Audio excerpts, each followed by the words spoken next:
about to take off.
What's good? Good, it feel like forever. I know, right? Felt like a long time since we've been on this bad boy.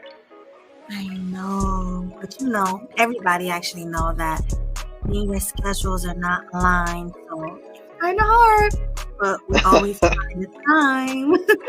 Oh yeah. Should we gotta do it for the people, man, because everybody be asking about where KillinEmSweetly at. Here we are. We right here.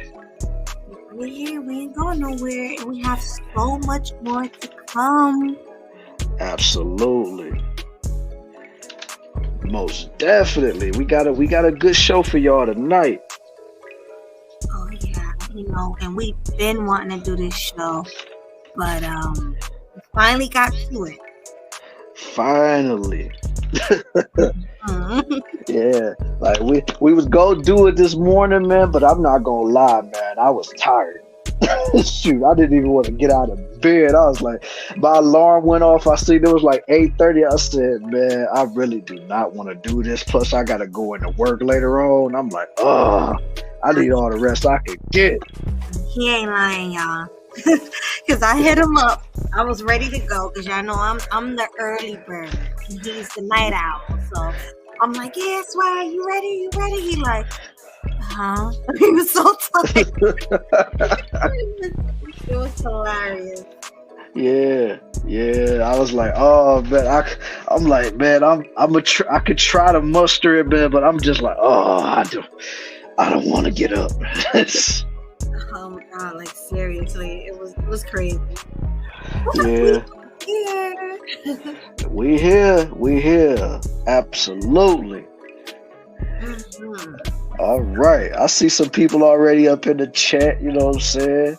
I see the homeboy Brownsburg. We live right now. Where you at? Salute to you. Salute to you though, homie.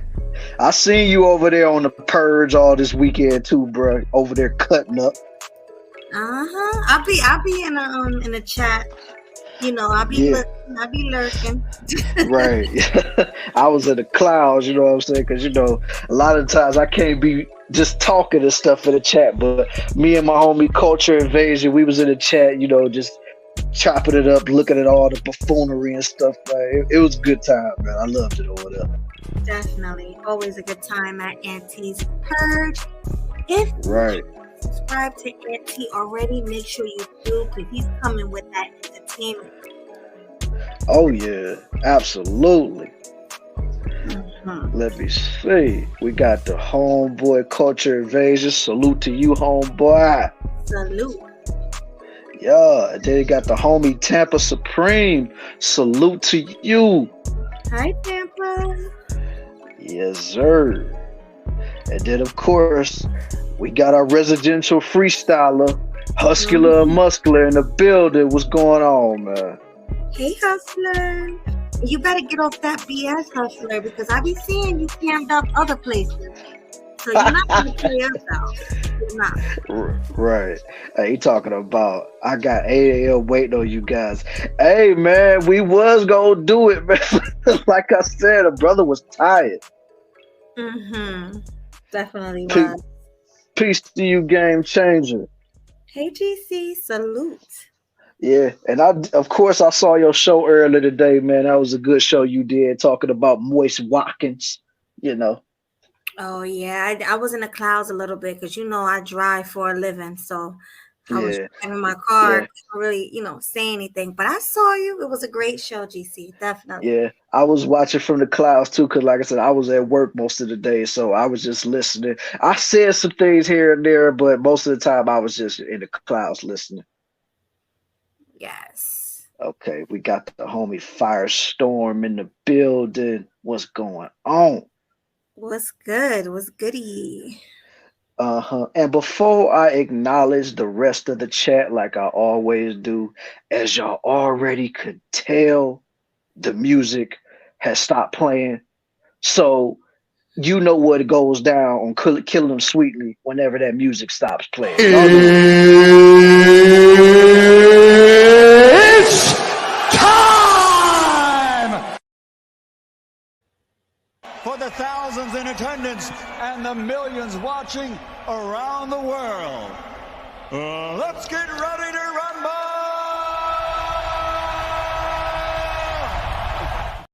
Let's go. You know how amped I get when he say that. I'll be so excited. Let's get ready to rumble. Like I'm ready. Exactly. Exactly. You know what it So is. ready.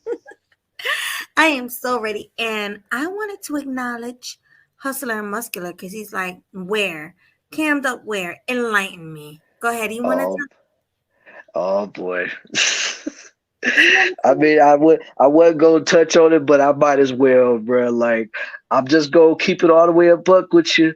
Whenever I wasn't too busy out here on these YouTube streets, I was a mod over in Melody King's chat, and whenever she did those call-in shows to be, trying to get the ratings and stuff from King and stuff, I did see you up there, Huscular and Muscular. Yeah, and I saw you too. And you was cammed up on your own channel. So what's wrong with camming up for our channel when we do our cam up shows? I'm just saying. E- Exactly. And plus you already put it out there that you was gonna cam up whenever Melody cammed up. So she already guaranteed she doing it for the grown and sexy conversation. So ain't no excuse. Ain't no excuses. I want you over on our panel just like you was on Melanie King's panel. Yay! Right. Absolutely. Ain't no ifs, ands, or buts about it, bruh.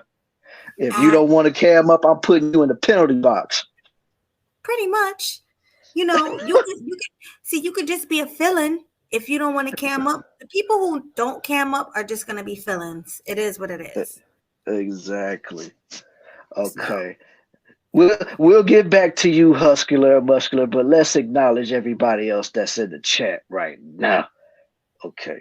We got Maury Povich. Salute to you, homie, man. I I wish you come back with that talk show, man. I miss these ladies running off the stage crying because the dude wasn't the father of the babies, man. I you missed that, man. are Bring that. not. But you know what I hate? He be What? like, "You are." They be so happy, like I am. Them like, not. Right. The Just be running off the stage and stuff. And the cameraman, it just be cracking me up. The cameraman be keeping up with these people when they be running too. I be like, man, this crazy. crazy. Uh-huh. Yeah, but bring that show back, man. I need some entertainment from whenever I'm not working. Shoot. Facts. Okay. We got the homie Madara Uchiha in the building. What's going on, homie? Salud. Yeah. Today was too hot outside. I don't know what it was up in New York and New Jersey, but it was pretty cool up here. It was hot here. Yeah. Mhm. Yeah, it wasn't like hot, but it was warm. It had like a little breeze up here and stuff like that. The sun was beaming though, I will say that. Yeah, it was pretty hot. No rain, like they said. They lying No, it about wasn't no rain. It wasn't no rain at all, man. Cause I mean, I seen it pop up on my phone last night. If I went to two, talking about it's gonna be scattered thunder showers and stuff, but today was no rain whatsoever. I'm like, okay. Yeah, I mean, it was a little bit of showers here and there, but it wasn't what they Hmm. said it was gonna be. Right. And then we got the homeboy Michael. What's going on with your boy? Salute, Michael. Yeah, and then we got the homie Chris Hansen. Oh, I'm so happy to see the Fleece Johnson, the Booty Warrior, didn't get you, man. I'm so happy that he didn't get you, my boy. Mm-mm-mm. Cause you know he free right now, so you always gotta protect your booty at all costs, man. You don't want to be I like like this. you, and I want you. Now we can do this the easy way, or we can do it the hard way. The choice is yours. What's it gonna be? That always cracks me up. Yeah, you don't want to be like that, Chris. Just Really just don't. just don't do that. Okay, so far we got everybody. So Did we okay, get hold up. cynical? Did I'm you get no, cynical? no. I'm gonna get to her. I see her in the chat. I ain't forgetting about her. Come on. Okay, okay. Okay, I'm shy. I tend not to cam up. Okay, we'll get back to you in a minute. What's going on, Cynical? What's good with you? Salute to you. Always pulling up for the show, showing support for Killing Them Sweetly, Sweet Melody Media, and myself, Killa Swag 216. Much appreciation to you. Salute. Yeah, man. Thanks for There, coming. there goes the mystery. Oh, like I said, I'm gonna get back to you. Don't worry about it. We gonna get back to because I saw a comment in this chat, and I'm about to get to it in a minute. Yeah, So but let's yeah, get to this topic because okay. this is a juicy, fiery topic. So let's Uh-huh. do it. When Oh, do I when do you moderate for Melody King? When was this? I was one of the first mods that she had on her channel, my boy. Like when she was asking people who wanted to be mods for her channel, I just put I did, and surprisingly, she gave me a wrench, and I still have it to this day. I just don't go on her channel like that no more. mm. So yeah, whenever she had those shows, I seen you popped up over there. Matter of fact, I seen you pop up over there a few times. Mm. Yeah. So there's no excuses why you shouldn't cam up on our show. No And excuses. then, and then he said he had no choice but to cam up for Melody. Well, you Melanie, ain't got well, you ain't whatever. got no choice but to cam up for Melody and Killer Swag too. Because I know Right. Melanie don't let people on her panel without camming up. Understood. But we about to do the Hmm. same thing over here because y'all Exactly. not gonna be playing us out. Right. Sorry. Right. Sorry, not sorry. Absolutely. Sorry, not sorry, man. You got to get with the program, my boy. Right. So y'all, if y'all can do it for Melanie, you can do it for Melody too. All right. Right. Hey, you got your name wrong with that too, so don't be trying to put it all on me. You said Melanie too. Talk about you. So don't be trying to come at me with that. Oh gosh. Wait, Leo Anthony in the building. Salute, Yeah, Leo. I seen him. I put his comment up. Hold up, where you at? I know Salute. I put it up, but I'm gonna put it back up there. Yeah, what's going on, Leo? Salute to you, homeboy. Peace. Jersey in the building, Jersey City. I see you. Yeah, yeah, yeah. You need to make a new season. Why you playing? Shoot, we need more of these women running off the stage crying, talking about. I'm sure that was the daddy. I'm so positive, and then they be testing like 10 other dudes. Like we need that. Yeah, we definitely need that. Yeah, rest in peace to Jerry Springer, man. He was another one. Like he was funny. He sure was. Flashbacks, no pun intended. Yeah, I bet it was seeing Fleece Johnson talking to you like that, man. Okay, let me see.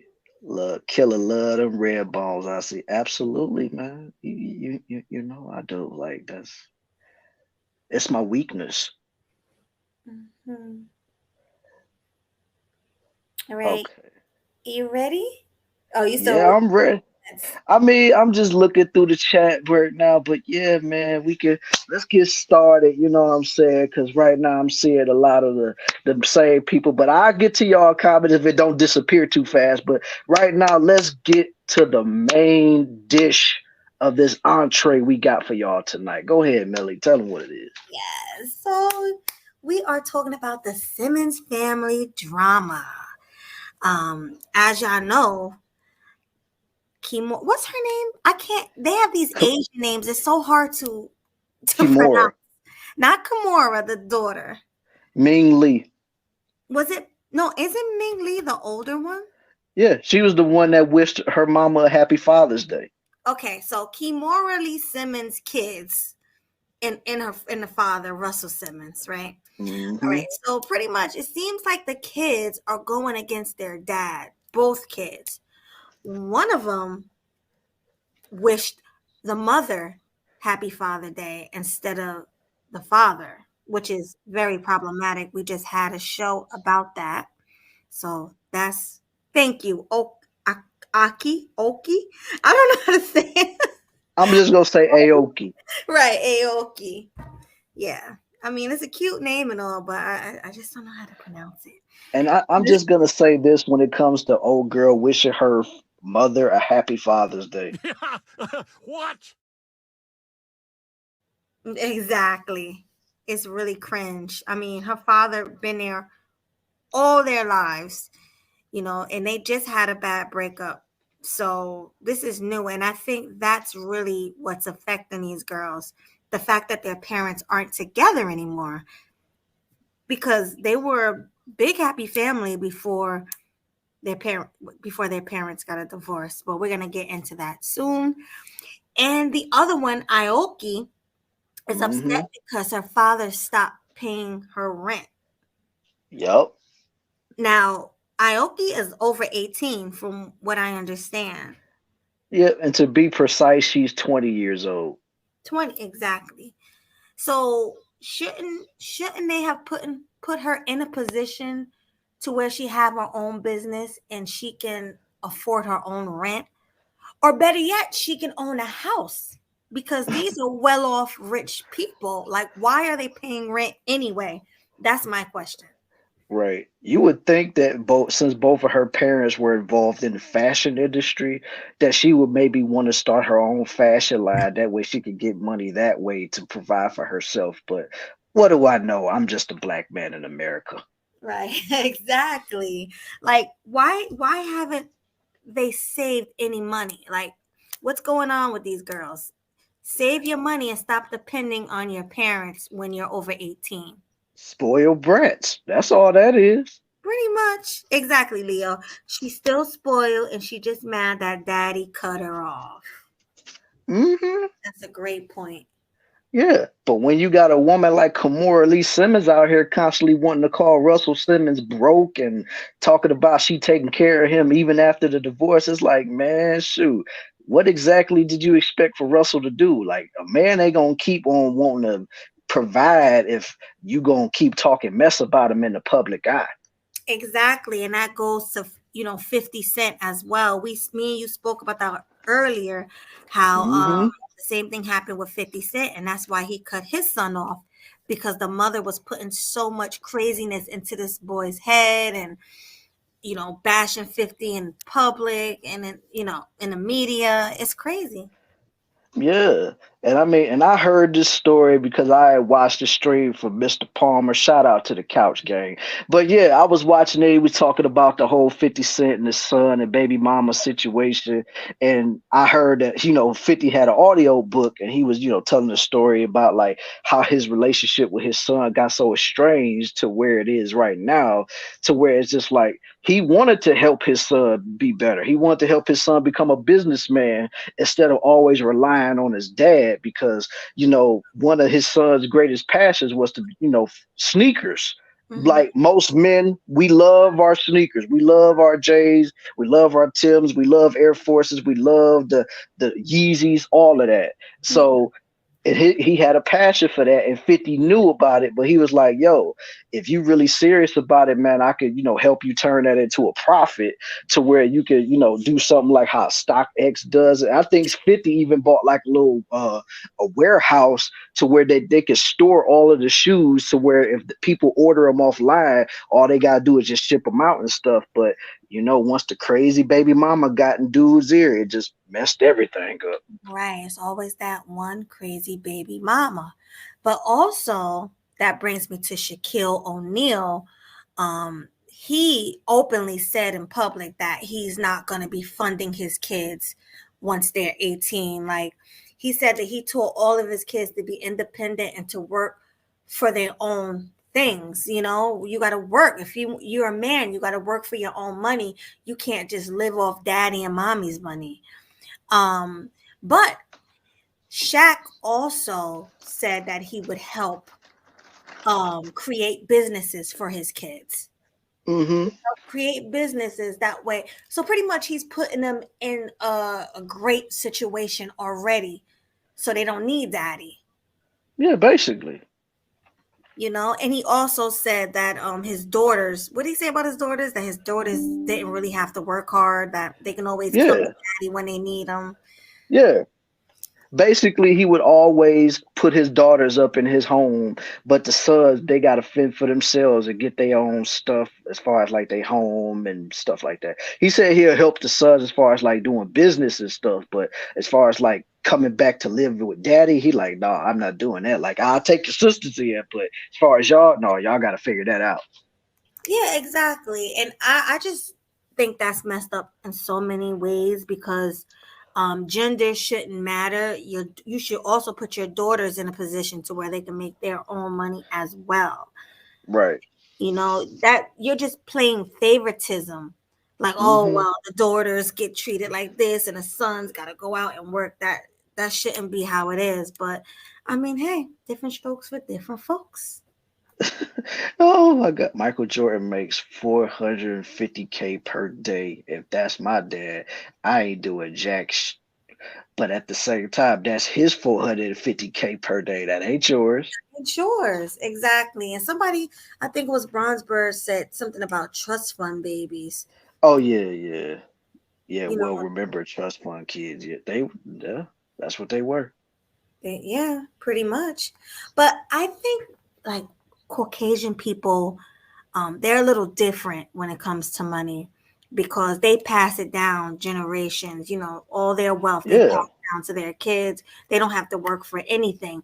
But if you look at the mentality of, I don't want to sound prejudiced or anything, but they all have this spoiled brat mentality, even well into their 30s and 40s and 50s, because of emotional damage.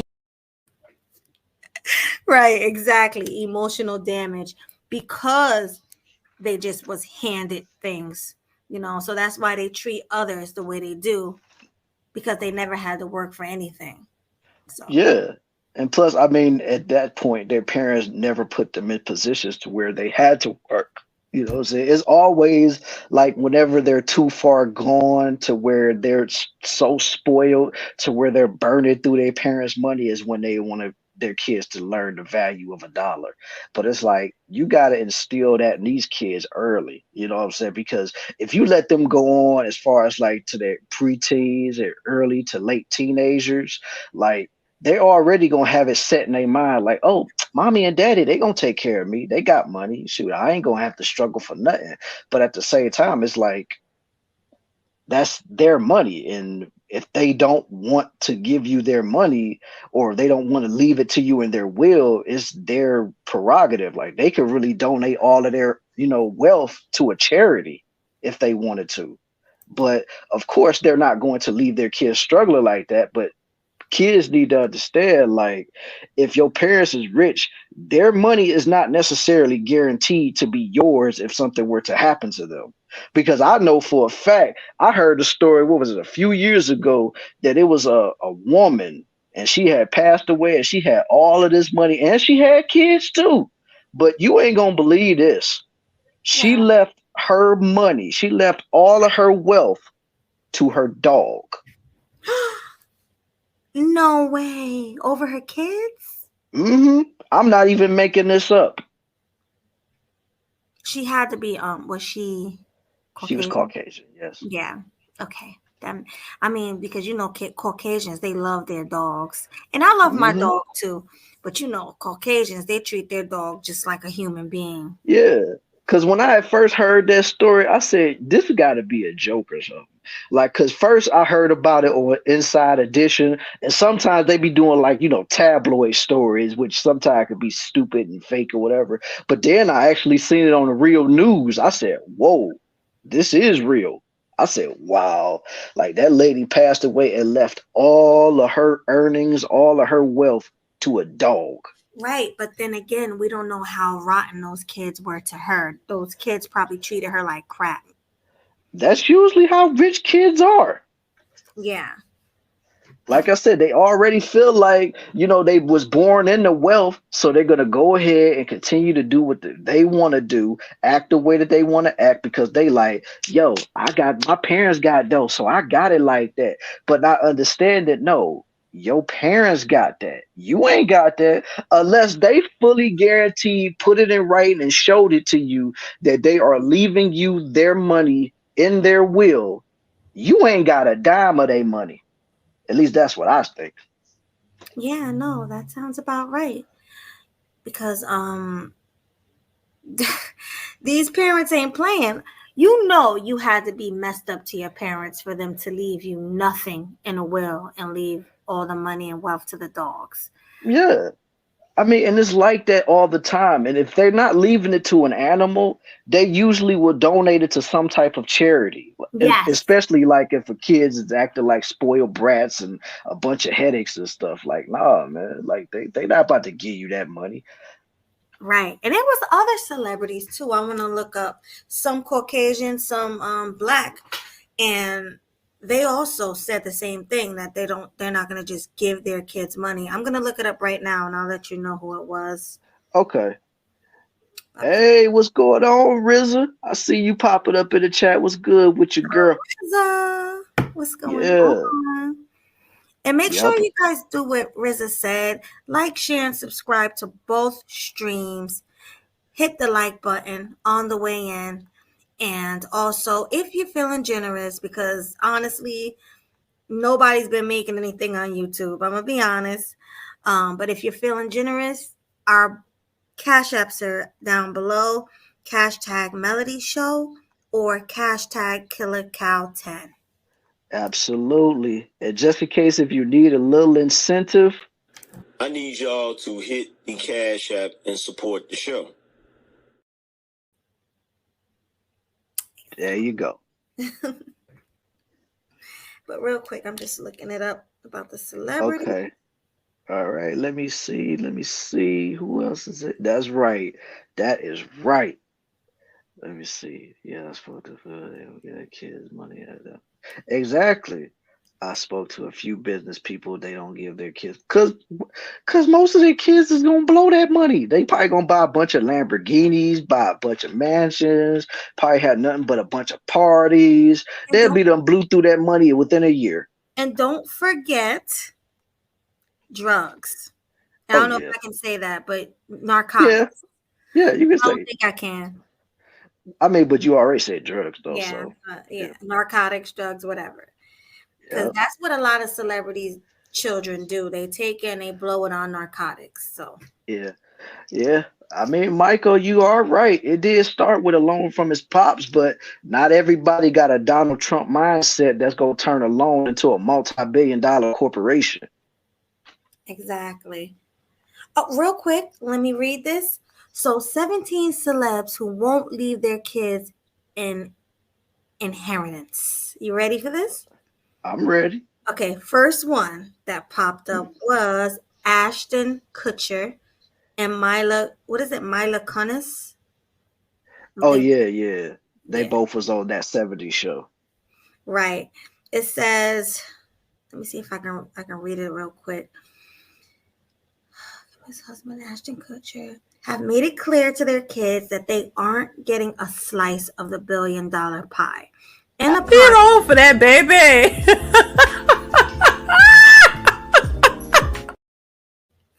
This is messed up, right? Yo. She said, my kids are living a really privileged life and they don't even know it. And they'll never know it because this is the only one that they'll know.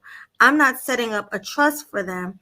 We'll end up giving our money away to charity and to various things. So that's Ashton Kutcher and his wife. Boom. I already said it. Yep. The next one is Jackie Chan. Oh, wow. He said, let's see what he said. I don't have to read this whole thing. It's not, it doesn't say what he said, but yeah, pretty much it was him.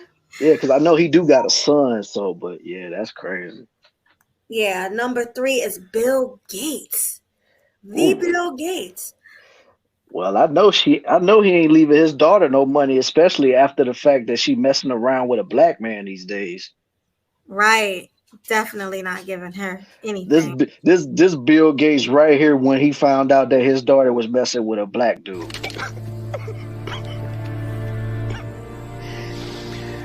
Oh, no. No.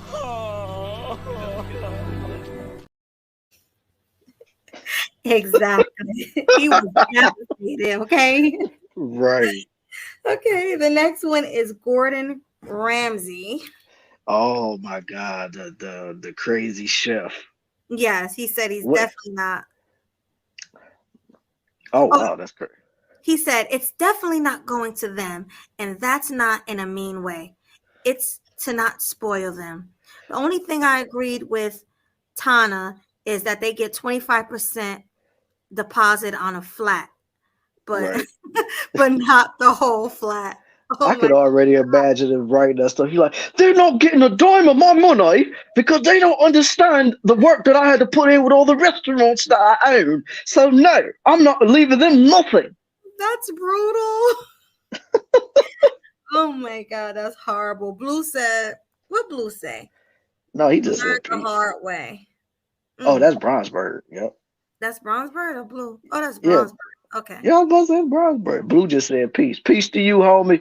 No, because he asked me for the link. So I'm like, what is he saying down there? But okay, yeah, you're Mhm. right. I'm about to drop the link in a few. We'll drop it. Uh-huh. Oh, yeah, Yeah, all got so much to say. yeah, that's right, culture invasion. They're not getting a penny of my hard-earned money. All the money I made from all of my folk shows. No, I'm not doing it. Oh gosh, that British accent though. Hilarious. All right, you ready for the next one? Yeah, I'm ready. Simon Cowell. Oh, He said, let me see. He said, your legacy. Wait, did he say something before that? Oh, okay. Let's start here. I'm going to leave my money to somebody, a charity, probably kids and dogs. I don't believe in passing on from one generation to another.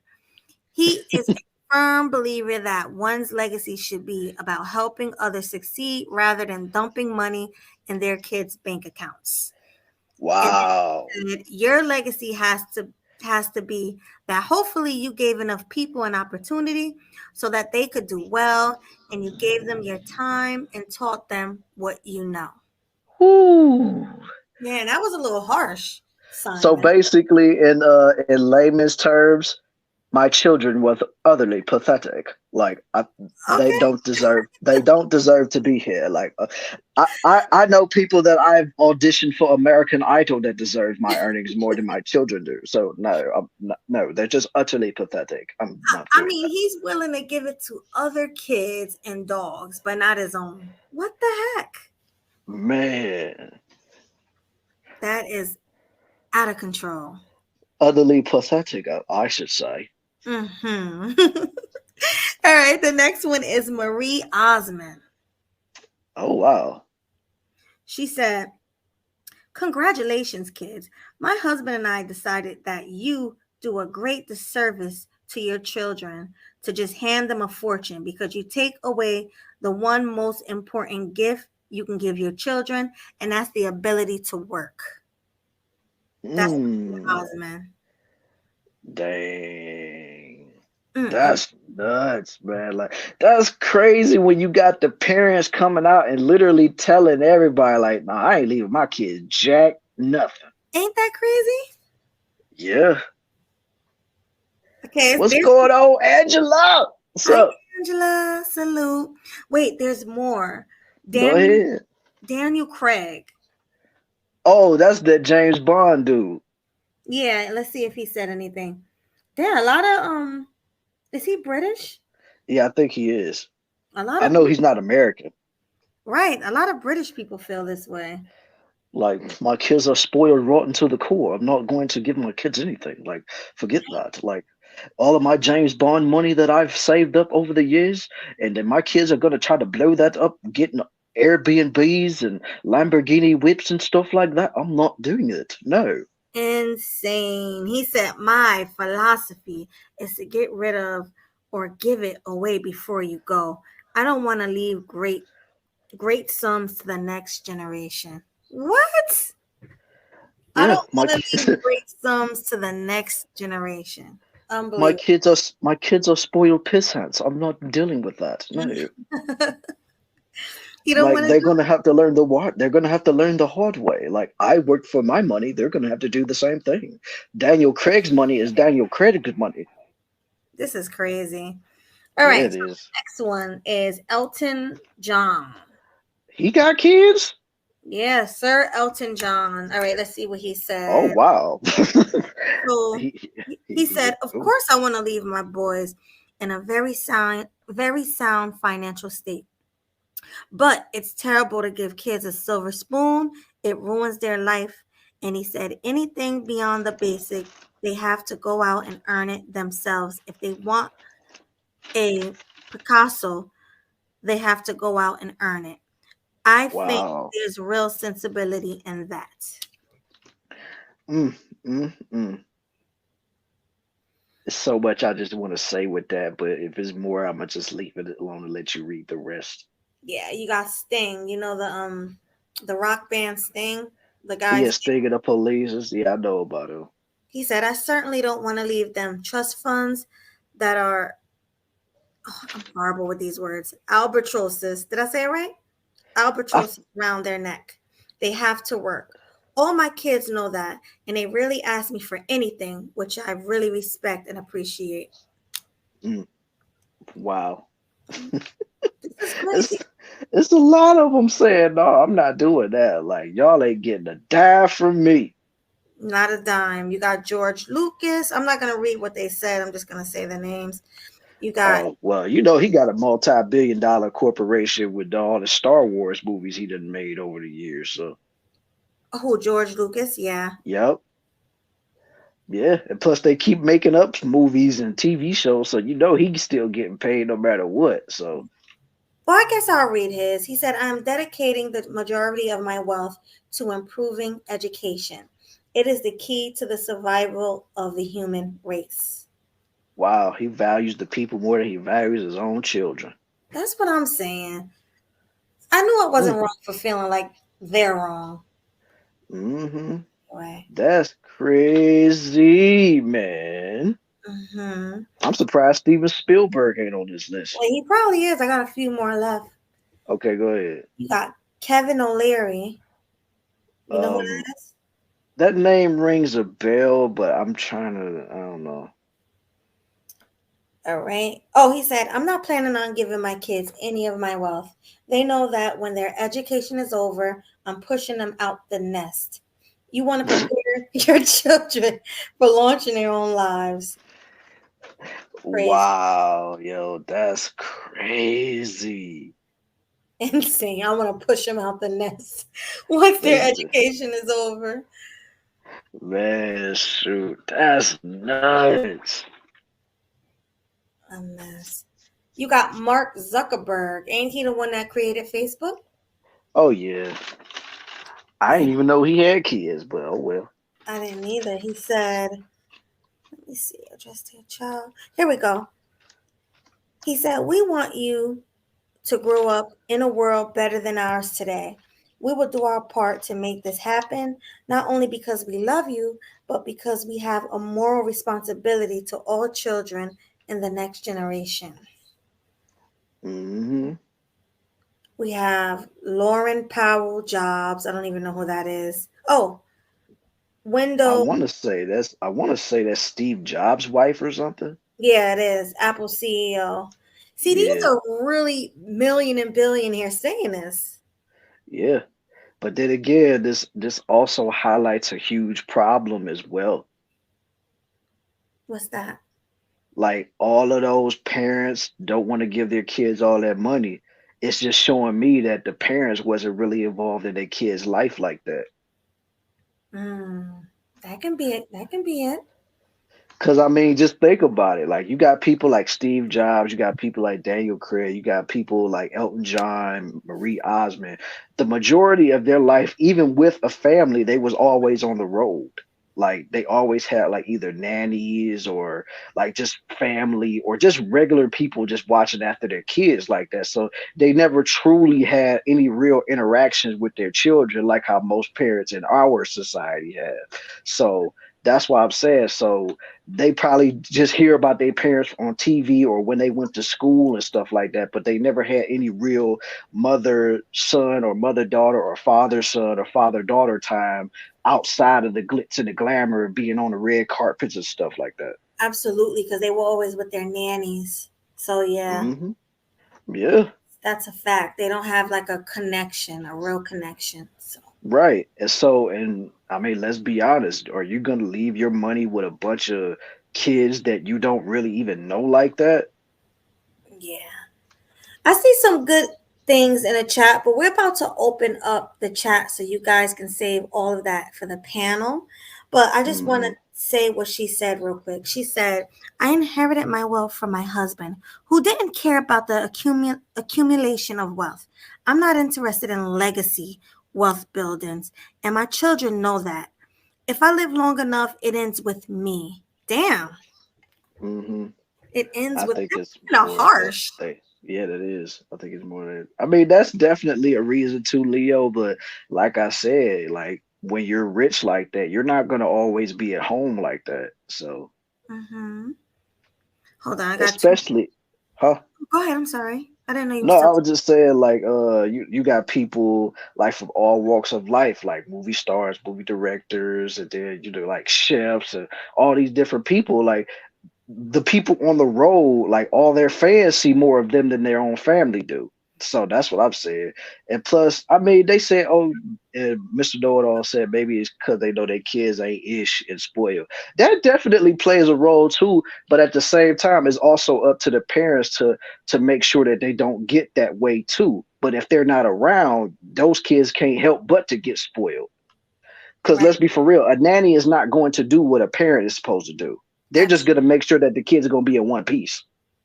Absolutely. So it's crazy. They don't have that connection with their kids. That's insane. But we have Michael Bloomberg. I don't know if you know who that is.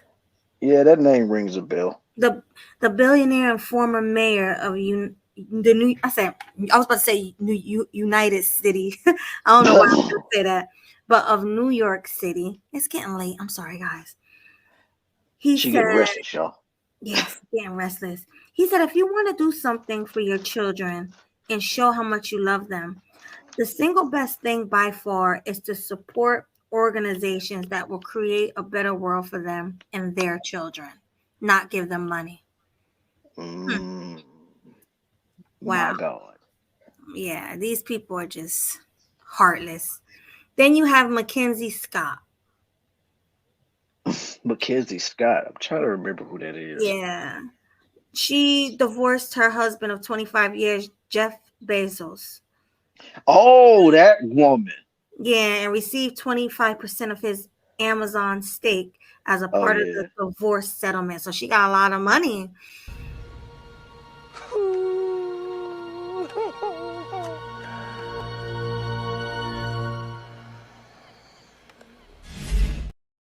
That's crazy. So she got all that money from divorcing her husband and not going to pass it to his kids, to his legacy. That is insane. It is, man.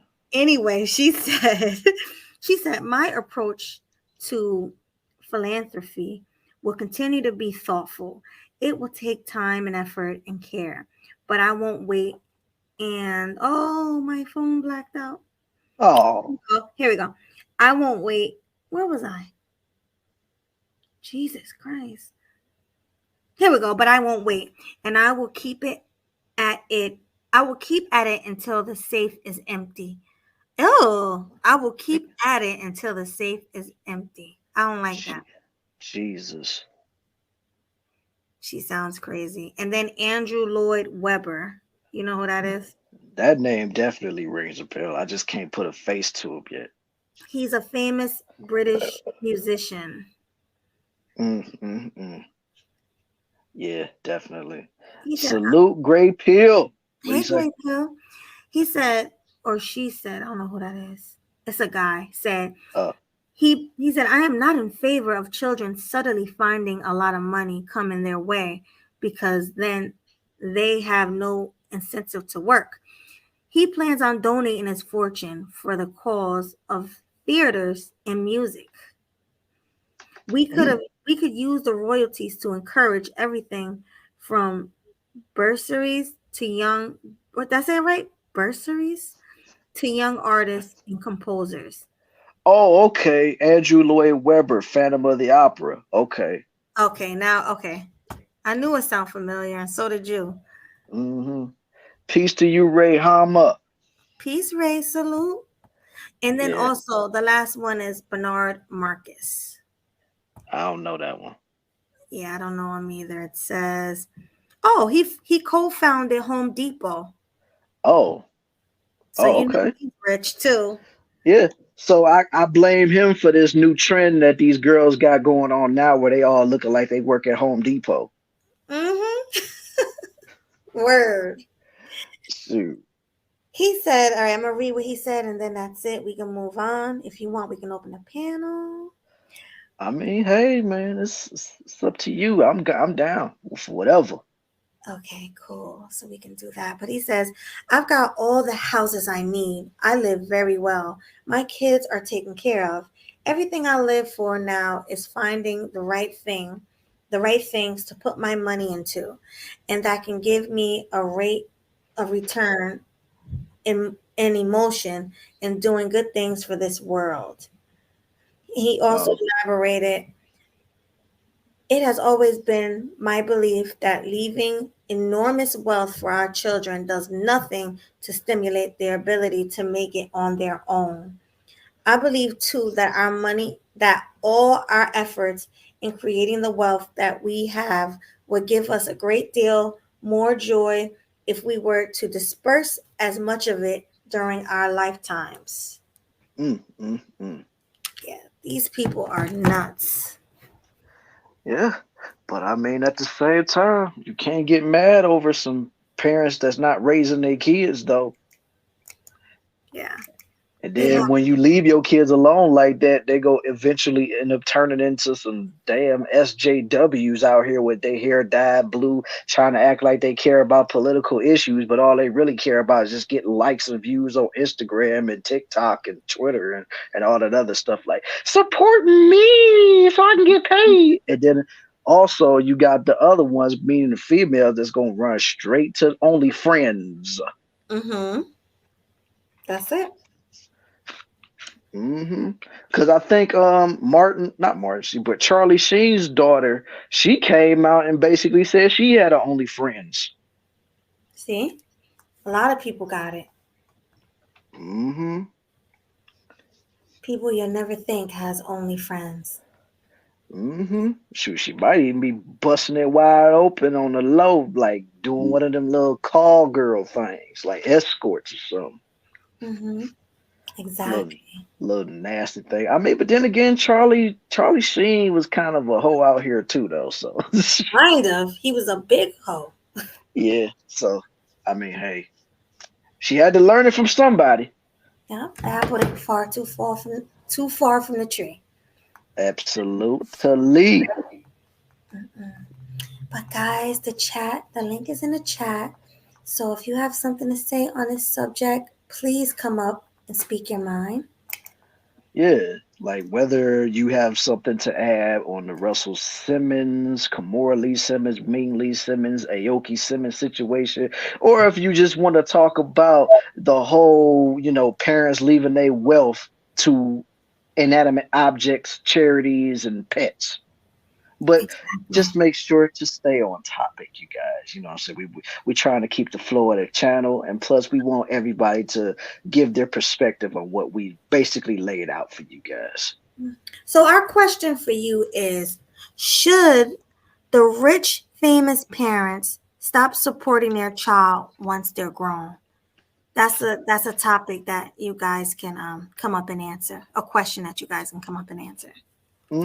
Like if you want to come up on the panel and answer that question, the link is already in the chat. So just come on and hit it. And if you don't want to hit the chat, all the people that's in the chat watching, y'all can answer it yourselves in the chat, and we will highlight it. Yo. Definitely. Okay, we got Mr. Know It All in the building. Salute. Salute. Yeah, hold on. I had to mute the other video. Okay. All right, so I wasn't here for the Simmons portion of it.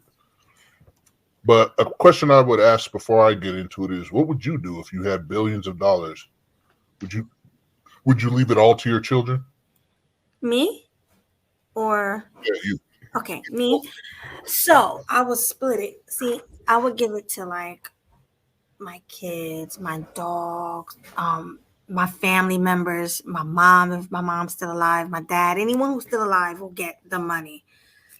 But it would just go to my family. It wouldn't go to random people and charities. No, I don't think I would do that. But what if you owned a corporation? Who would you leave, in charge of it? What if the majority of your wealth was tied up in, say, stocks and equity in some company you own? So now it's not just a matter of leaving it to someone, but you have to leave it to somebody capable to carry on the legacy and carry on the business. Well, me, I would train. If I had kids, I would definitely train them in the business so they will be well versed in everything I do so they can take over. Have you ever seen that show, Succession? No. That's basically what the show is about this billionaire dad who tries to choose one of his kids as a successor. And he tried to train him and tried to teach him, but because they grew up spoiled their whole lives, they never really learned. I mean, they were maybe decent at it, but they never really learned how to run the business because they had always been sheltered from failure. Wow. So I could see, from that standpoint, I could see how a rich person, especially Jeff Bezos' ex-wife, she didn't even earn the money. So to her, it's like winning the lottery almost. Pretty much. For the ones who did earn it, I could see why they may be hesitant to leave all of it to their kids. To say they leave none, that's crazy to me. That's crazy. But I can see why you wouldn't leave all of it, especially if you have causes near and dear to your heart. But it's like, it's almost like these people don't know what it's like to work in this economy. I would shelter my kids from it if I could, especially if I've already funded a world-class education for them, because strangely, a lot of rich kids are actually very capable just because they've had the best education their whole life. They've been tutored by the best, gone to the best prep schools, best Ivies, you know what I mean? Yeah. So I'm just trying to, I could see both sides of it. If I had inept children and the majority of my wealth was tied up in like some corporation I was CEO of, I'm not sure I would leave it to them. I might leave some though. I understand you saying you wouldn't leave it all to them, but would you at least leave a good amount that they can survive off of? Oh, more than survive, thrive. Right. If I was a billionaire, I'd leave. If I was Bill Gates, I'd leave them billions. Right, but these people are saying they're not leaving them nothing. I'm just imagining that they probably already gave their kids a world-class education. Their kids probably, got red carpet treatment to the job of their choice. I could see why, if you've set your kid up that well, you think you don't got to leave him anything. But at the same time, I would be like, well, if I've really set you up this well, you're the one I trust most to do what I want to do with this money. So, if you're a philanthropist and you're like, I want this to go towards education initiatives.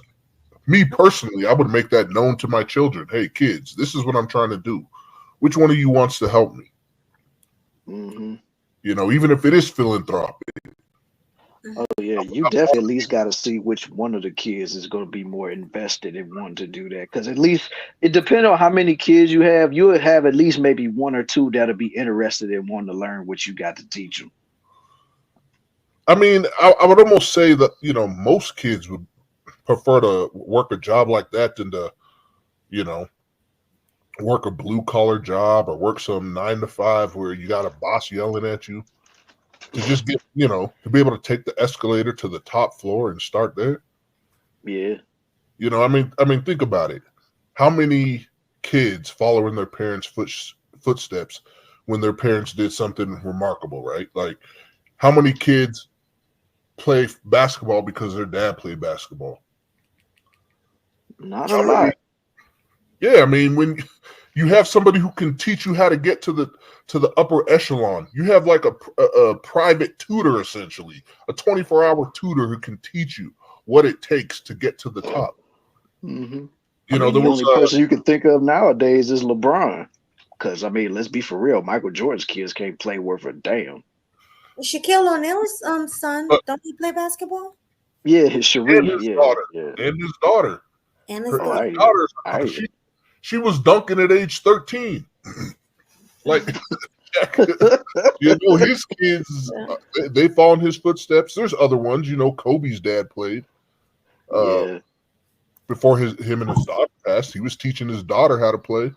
Yeah, she wanted to be the one to take over the mantle for Kobe too. Mm-hmm. Yeah, so it's like, the legacy is not just about leaving money to your kids. You can leave your vision and your, like, look at I think it's the Walton family that owns Walmart. Wasn't that started by the grandfather or something? Left it to all his kids, now all the kids run the company. It's like, yeah, some of these corporations are passed down for generations. Well, that's what I mean. At least they're passing something down. They're leaving them something. And that's the part I don't get. I can understand not just leaving them a fortune, but leave them to carry on the legacy. And maybe their kids don't want to. And in which case, if my kids didn't want to carry it on, then yeah, I'd probably, sell the company upon my passing and parcel out the wealth or whatever. But if it was me and in an ideal situation, I would want to pass down the business, the wealth, the philanthropic, nonprofits, everything we were doing that I was trying to do to make a difference in this world. I would try to leave in their hands. Right. Makes perfect sense. Yeah. I mean, I like your take on it. I just don't like their take on it. These parents, they're not going to leave anything. That kind of sucks. Yeah. But, I could also just imagine they, despite their best efforts, they have a bunch of spoiled kids, who just think like they can live life consequence free. Somebody put it in the comments that Paris Hilton's, I think, grandfather, who owns the chain, was going to cut her off completely because of all her, I don't even know what word I can use, promiscuous behavior. Mm-hmm. He was going to cut her off completely, and the other kids. You notice how you haven't heard much about Paris Hilton lately? No. Oh yeah, she completely stopped her escapades. Yeah. once there was a multi-million or even $1 billion penalty to be paid, she changed her ways. And I could just see like a lot of kids are, they're raising a bunch of Paris Hiltons, because fact of the matter is, it's not just the adults that raise the kid. Their social circle raises them too. Mm-hmm. So if you live amongst super wealthy people and they go to the private elite schools and, they have private security when they go places, they're going to be sheltered. They're not going to be, no matter what morals you tell them, they're not going to be regular people. They're not going to understand everyday struggles. And so I could kind of see, like, if you're somebody who was poor to middle class and then became rich, and then you saw your kids acting like that, you might try to do some corrective measure like Paris Hilton's grandfather did. And that's why I said my comment was, I really wonder how many of them are going to follow through with it. Because if all these people are like, I really want to make the world a better place with my money, well, why aren't you doing it now? Why are you waiting until you die? Why don't you donate all of your wealth right now? Exactly. You have enough to do it. That's a good point. These people are filthy rich. Why don't they help people right now with their lives so they can see how happy they're making people? Yeah, if it really, that guy from Home Depot, he says, I have all the houses I need. Why? Why do you have so many houses when your greatest joy is what did he call it? Spiritual return on investment or emotional return on investment? Yeah, I think he said emotional. Right. Yeah. Why don't you give up all your money now if you really feel that way? Because they're full of crap. That's why. Yeah. I don't think they do. I think for whatever reason, they're perfectly fine living the high life themselves. I mean, you've seen Jeff Bezos' yacht, for Christ's sakes. Jesus. Yeah.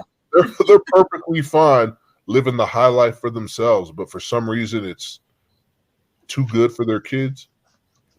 That's the crazy thing. I do think Killa Swag had a point when he said they don't have a connection to their kids because they're never with their kids. The nanny's always with the kids. So that's why they feel like they can just leave them out to, I can't say the word, but leave them out there. You know what I was going to say. Leave them out there to DI, whatever. I was just going to say struggle. Leave them out to dry. Yeah. Leave them out to dry, leave out to struggle, yeah. Leave them out to dry, yeah. Pretty much. And I just think it's disgusting that somebody would say they're not leaving their kids anything. Because what about generational wealth? What about their kids and their kids' kids? And like, they're not thinking like that. They're not. I mean, just because you gave your kid, through your wealth, a world-class education, they have what they call, what do they call it? What is the word? Like, basically where people regress to the mean, right? Mm-hmm. Like, you gave your kid the greatest life possible, but he may not be able to do the same for his own kid. No. If he has to go out there and he has a good life, maybe he's made a middle class to upper middle class life. He's not going to be able to shelter his own kids from the harsh realities of the world like the wealthy parents sheltered him. Right. And so I don't know, maybe they think that's a good thing. Maybe they just want their kids to be in the sludge with everybody else struggling. Me personally, provided I didn't have a Paris Hilton type kid, I would want them to carry on with what I started. If I did have a Paris Hilton type kid, though, yeah, you dang right, I might cut her off. Yeah, that's harsh. That's harsh. I would never cut any of my kids off. If you had a daughter doing porn, oh dang, can I say that word? Prawn? No. Prawn, corn, yeah. You wouldn't even threaten to cut them off? Mm-mm. All right. Wait a minute. My super chat is gone?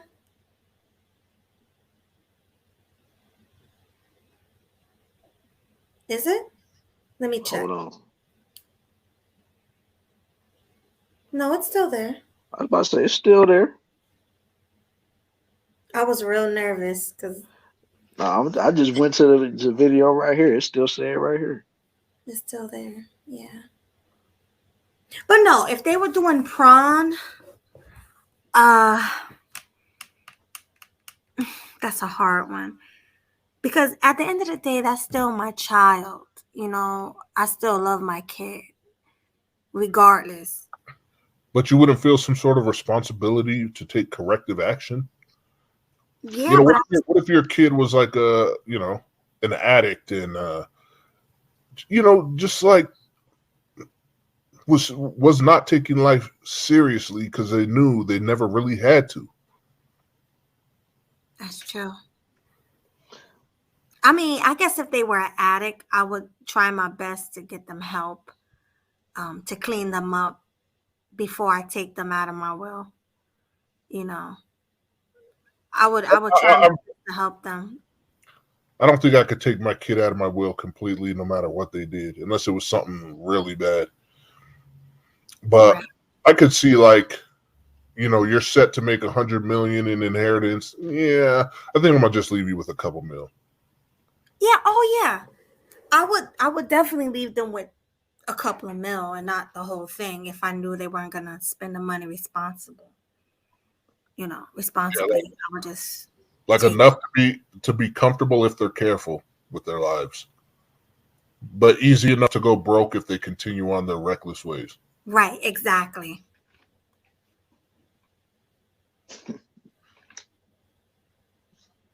Yeah, that's facts right there. Hmm. Well, let's go with who came next, Hustler or Leo? Hustler did because Leo was the last one. Hustler and Muscular. What's going on? Nothing much, chilling. So Chilling. what's going on? Shout out to KillinEmSweetly, bringing the heat. Looking so good in the YouTube streets. You always make me laugh when you say that. Thank What's you so good much with you? for And that. shout out to the rest of the panel. Really love the channel. We're going to get it lit up in here like a candle. Yo, he hitting them rhymes, boy. Hmm. So, what's your take on this topic? As far as these famous folks cutting their kids off, I believe some of them may have valid reason. Because as I mentioned in the chat, Paris Hilton's granddad was going to cut her out of the will because of her little crazy behavior, and she straightened herself up since then. So maybe that's a valid reason. And like Killa said, you got these rich folks who's not much involved in their kids' lives, always on the road, always doing this, that, and the third. When them kids come out spoiled and rotten, they don't know what to do at this point. They say it always starts in the home, but I guess the rich and famous are no exception. So it makes sense to a degree to cut them off depending on how they're acting. If I was related to Paris Hilton myself, if Paris Hilton was in my family, I wouldn't give her a damn thing unless she straightened herself out, which she did, thank goodness. But, any common sense adult would know that, right? Yeah. I mean, after that money was on the line, you see Paris that straightened all the way up. I think she a married woman with children now, so. Now that begs the question: did she do it for the money, or did she do it because it was in her best interest and her family's interest? Could have been a little bit of both. Well, Because I mean, let's be for real. She looked up. She ain't getting no younger. So, and plus, if she didn't straighten up, she probably was gonna end up losing that money for her family. Because I mean, let's be for real. She does have a sister too. So, and clearly they didn't give it to her sister. So. Yeah, the way I heard it, all the kids were at risk of being cut off. So I mean, I could see, she might have done it for her own well-being, but I wouldn't doubt the ultimatum put her on the clock. You know what I mean? Put the pressure on because the grandpa's old. He could drop any day. Yeah, he don't want his last memory to be his granddaughter be out here getting smutted out. So. But most rich kids are smuts. Like when they're, I hate to say, when they're at least 18 and up, a lot of them are. Kim Kardashian. They're right. Because they have no. That's what I'm saying. When you're wealthy, you have no boundaries. There's no limitations. Whatever you want to do, you can do. Wherever you want to go, you can go. Leeches hanging out for you left and right. You know what I mean?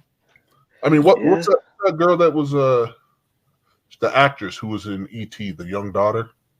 It's about Drew Barrymore. Yeah, Drew Barrymore was going to nightclubs when she was less than 10 years old. Oh yeah, I definitely remember hearing that. That was crazy. I think she did it just because her family was in a band or something. I don't know. But I mean, you're a little kid. Why are you in the nightlife like that? Just because you're a celebrity? Mm-hmm. Nobody cared. It was. Yeah, and plus she's doing a lot of big movies along with E.T. Wasn't she in Firestarter? Yep. The original Firestarter, not that new crap they came out with. Yeah. The one that came out in the 80s? She was a child star. She was a child movie star. And because of that wealth, I mean, look at all these child actors, right? Like, forget about the parents for a second. The kids, Macaulay Culkins, and the kids who Lindsay made Lohan, Olsen twins, like these young people who made more money than their parents had. Yeah. Even that alone was enough to get, River Phoenix.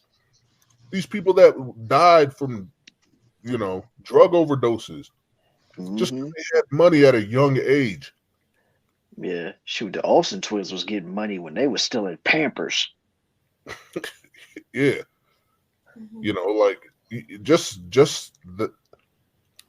I mean, forget inheriting it from your parents. Just a young person without any discipline, any guidance. Yeah, really go sideways when you give them too much money. So the crazy thing is, those two, the Olsen twins, was the only ones that never really fell off the rails. Like they turned their fortune into like a fashion company. Like you barely even hear about them these days. I mean, they made movies. They starred a hell of a lot of movies after Full House wrapped up in 1995. Oh yeah, they definitely was in a lot of movies, a lot of TV shows and stuff like that. But once they got out of their teenage years and became adults, they started really going to school and going to the fashion industry. And I mean, I don't know what designs they came up with or whatever, but they said they got some of the top brand designs in the country. And like I said, you barely ever see them. Yeah, maybe I shouldn't have brought them up because they actually, did good for themselves. Yeah, but Macaulay Culkin, he it took him a while to get back on track for real. Because once that Home Alone money dried up, it was like, oh. And who was the one who will blew the whistle on all the Hollywood child, tampering? Corey Haim, or was it Corey? The other Corey. Corey Feldman, I think. Corey Feldman, yeah. Yeah. Yeah, because he was the one that was always cool with Michael Jackson. And by the way, rest in peace to Michael Jackson. 14 years he's been gone today. So, yeah. Yes, I mean, there's something to it. Maybe us on the outside without all that money, we don't see it. Versus, man, a lot of them child stars get messed up. I mean, just look at Orlando Brown, for crying out loud. Like, that dude was one of the biggest black child actors that we knew of, and look how crazy he turned out. Yeah, you did a whole video on that guy. I saw that while I was at the gym today. I'm like, damn. My first time seeing Orlando Brown, I think he was in Family Matters. He was in Moesha. Fast forward to the 2000s, he was in That's So Raven, which, by the way, I still love 20 years later. Yeah, that was my ish back in the day. Yeah, he even did like a voiceover for the Proud Family. He was Sticky Jones. Yeah, he was Sticky Joe, and he did a couple of voice actors. It was a couple of other Disney shows he did too. Like, definitely. But yeah, wow, and it's so crazy because the last time I seen him before he literally was losing his mind was when they did a That's So Raven reunion. They had Raven, they had the white girl, and then they had him. Chelsea. Chelsea. They had them all on the set together, and they was reminiscing about old times. And then, a little while after that, all of a sudden, dude goes off the rails talking about what he did to Raven Simone back in the trailers and stuff like that, and doing all of this, doing all that. I'm like, Lord have mercy. Did that ish really happen, or was it all just speculation? Because I I would not doubt it. I'm just gonna say that. I'm not gonna say I don't know. I don't know how true it is, but I'm not gonna say that he lying. Good man. He gets arrested for some drug possession. At least that's what they Yeah. found in his car or whatever. But And I what don't makes know it about so y'all, but crazy with him though, he was looking like he was turning his life around. He's supposed to have a wife. He's supposed to have a kid. The next thing you know, he went right back off the rails. I'm like, and when they decided to do a spin-off sequel That's So Raven called Raven's House, I was hoping to see him in that show, but I don't think it ever happened. I didn't watch enough of it to know.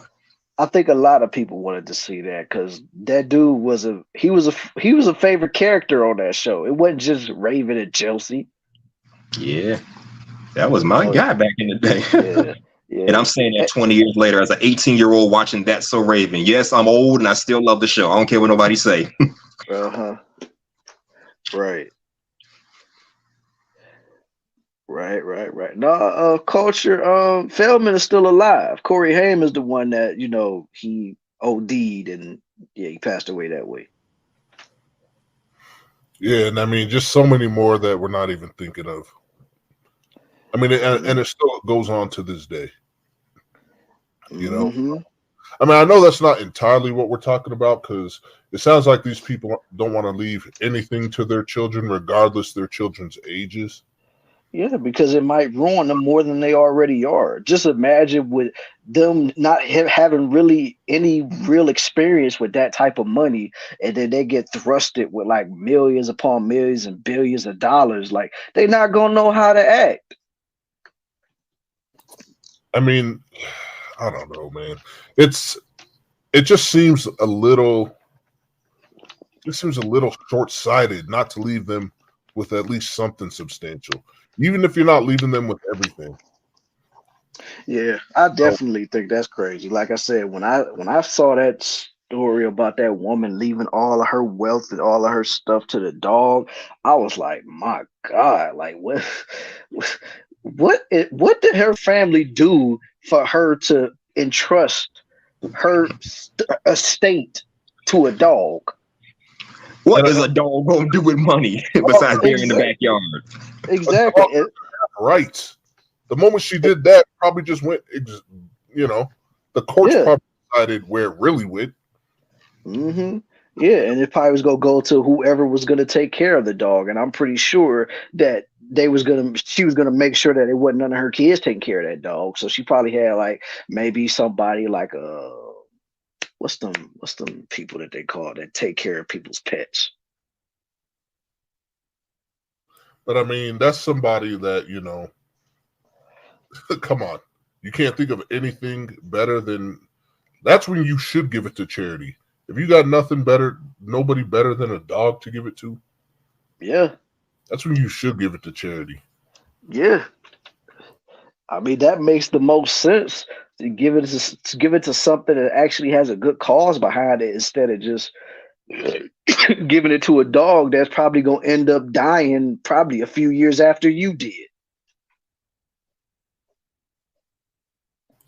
I don't know, man. Rich people can be eccentric, Yeah.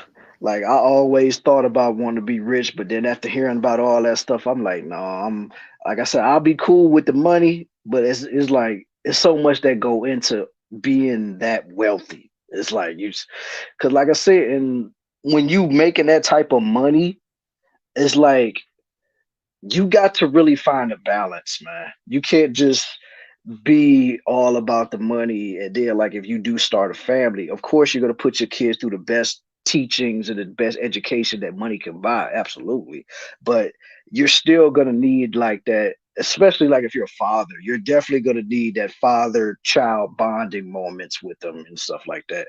That way you can at least gauge them to see where they're at when they get a little older, and then you'll know for sure whether or not they should be able to take care of the family business and stuff like that. But a lot of these people, they just be on the road so much, like they don't really have time to spend with their kids unless they going on vacation. Not to mention, do you think like the Rothschilds and the Rockefellers think this way? Absolutely not. Look at what they've done for their families. Who knows? But don't, that's a family that ain't never losing money, no matter who coming out of that generation. The Rothschilds are so rich you don't even see them on the Forbes list. Mm-hmm. Nobody knows how much money they got. Mm-hmm. Absolutely, yo. So So Leo, huh? What you say? I was gonna say, because in our community we're always talking about generational wealth and trying to build generational wealth to help us catch up as a community to Mm-hmm. the, to other communities. And that's another reason why I think it seems so strange to us that they wouldn't leave anything to their kids. For the mere fact that I want the money to stay in the community, I'd leave it to my kids. Yeah, definitely. So, I mean, even if something was to happen to you, you at least wanted to stay within the family because you don't know what'll happen if somebody outside of the family gets a hold of your money because they're not gonna have the same intentions as you would want for the money to have. And plus, once they get it, they don't owe nobody no explanation on what they do with it. Once it's theirs, it's theirs. You can't tell them, oh, you got to use it for this, unless they write up a contract saying, okay, this person's going to give you the money, but you have to do this in order to, get whatever you want to get. Like that's the only way. It has to be a written contract. You know what that reminds me of? You What? ever seen the movie Brewster's Millions? A long time ago. Richard Pryor. Yeah, I ain't seen that movie in years. Yeah, so he I forget what it was, but he inherits something like $500 million or something. But in order to get the $500 million, he had to spend, I think, $30 million in 30 days or something. That's and crazy. So the moral was, by the end of the movie, he hated money because he'd spent it. He was trying to find all the most frivolous things to spend money on. And by the end of the movie, he just didn't want to even look at money anymore. Oh yeah, I do remember like some pieces of that. So yeah, like I said, it's been so long since I've seen that movie. Yeah, that it just reminded me of that when you said that. Yeah. All right, Leo, what you got to say on the subject, my brother? Okay. Uh, like I don't understand the whole not leaving the kids anything. I think that's like harsh and extreme, because they're literally your legacy. So it does make sense to pass down some generational wealth. But I can understand cutting them off at a certain point, because some kids will get so spoiled that they don't understand like what it is to like work hard or the value of a dollar. Um, like I've been around plenty of rich kids who their parents could buy them the newest BMW, the newest Lexus, and they would wreck their car. Like they would not care to like keep that car in good condition, drive safely, keep up on the maintenance, nothing. Because they knew mommy and daddy could just buy them another one. And I remember watching a father kind of like get into a son. He was like, if you actually had to like scrap and save like every little penny to actually get this car, you would not be so reckless with it. And you see that a lot to where they don't know what it is to kind of like have value with certain things because they didn't really have to put in the work to get it. It's the same thing like one of my best friends, like his dad passed away and his dad left him some money and some property. So my friend has got it good, right? He has passive income. He's a landlord. But Okay. had he had not have gotten that, because he likes to say he's been blessed, he basically would have just still been with his mom, working just the normal 9 to 5 job, not really doing too much. And now he's not working at all. He's just chilling, collecting on his money. But Yeah, I'm like, collecting bro, do revenue you? on this property. Yeah. Yeah, because he has passive income. But I'm like, bro, like, do you know? I was like, if I basically did not have to work, and I had passive income like that, I would be like in school, learning a trade, trying to get a career, getting my master's. I'd be in tip top shape. I'd start a business. I'd make a YouTube channel. You'll see me live streaming every day. Dude is just chilling, like just not doing nothing really. Um, and then he doesn't understand like he's got it good. And when I hear him, sometimes he'll talk smack about his dad. I'm like, Wow. wow.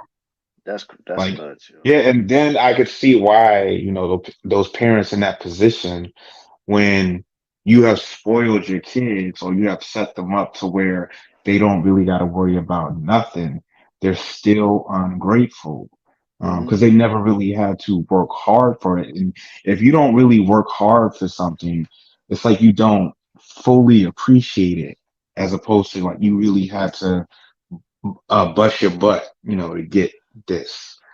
So I could understand, like this is like when 50 like said he had to cut off his son, because remember I remember listening to his son on a radio, was an interview, and saying that like living off of like $6,500 a month is nothing, like that is broke money.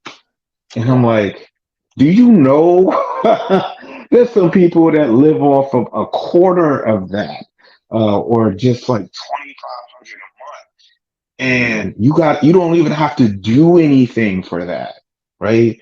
Do you know what you could do like if you got like free, literally it's free money, like, and it's not just like some chump change.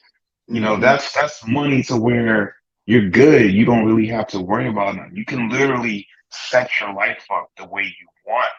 That's the whole point of giving you that opportunity and that blessing. So you don't have to stress about figuring it out how you're gonna get that money. You already got it. So all you do now is have to figure out, what do you want to do with yourself? How do you want to build your own wealth and add to it?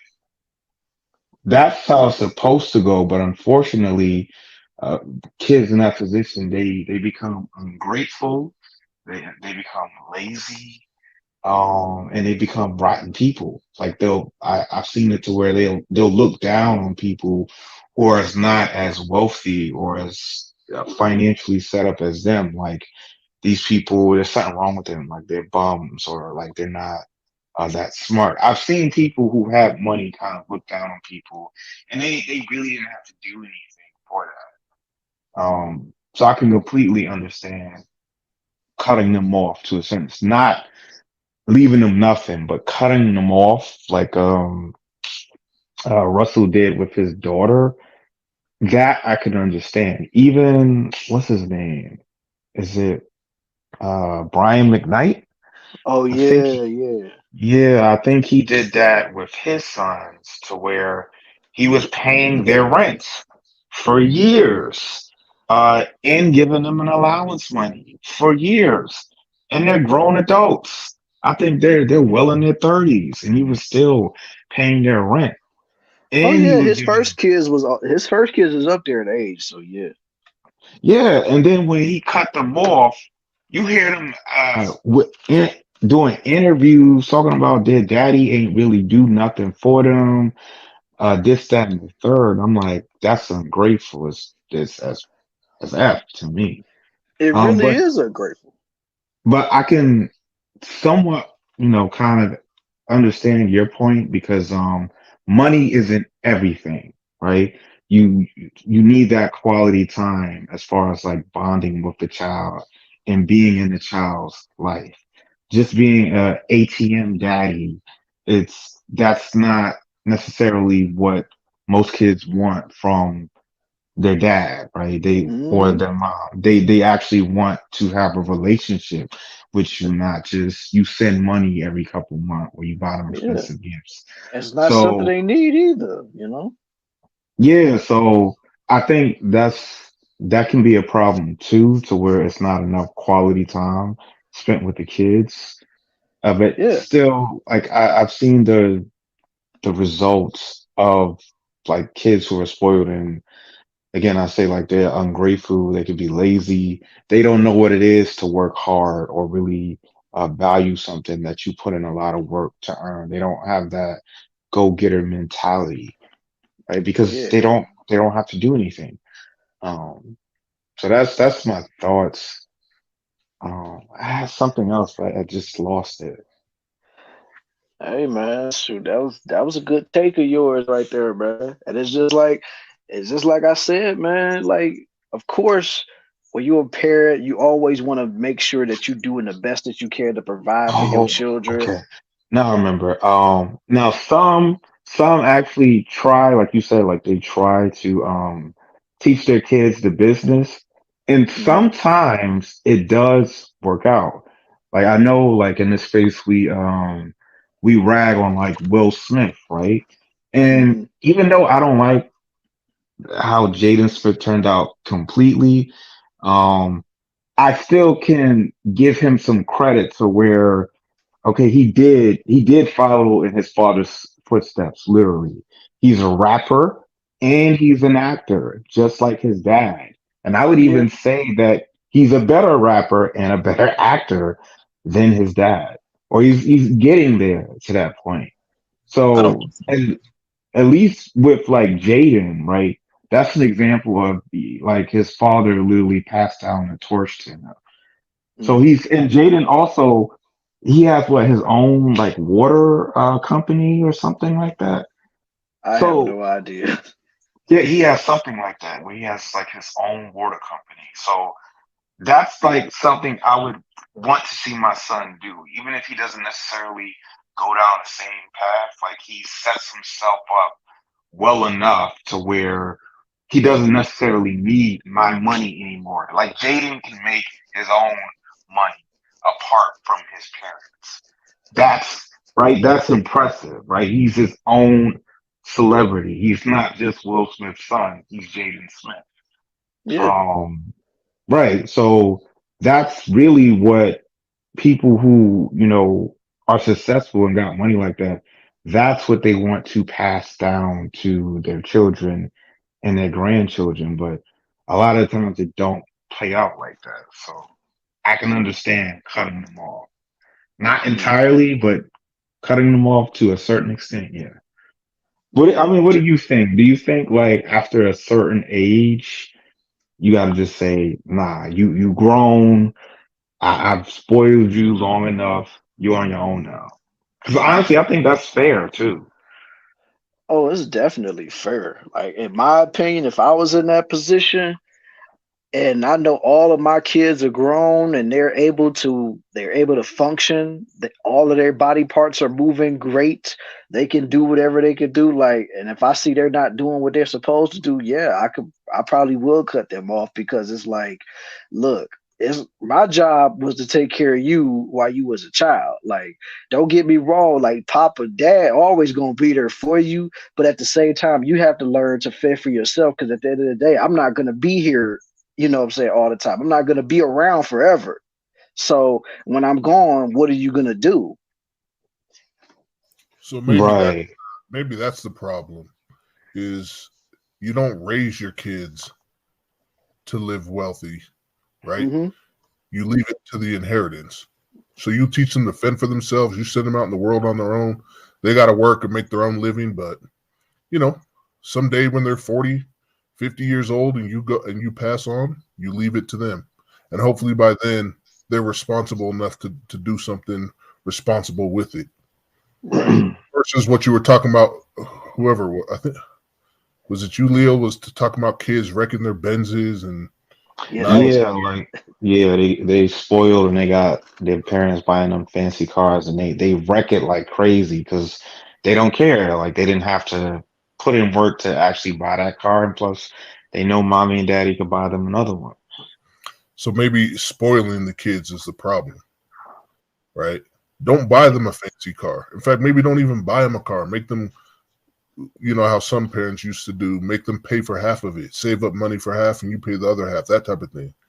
Don't let your kids live they're already going to live somewhat of a filthy rich lifestyle just by living in your house, you know, and living your lifestyle, but you don't have to give them everything. Right. Let them work, let them understand the value of a dollar. But still give them the inheritance when the time comes. Right.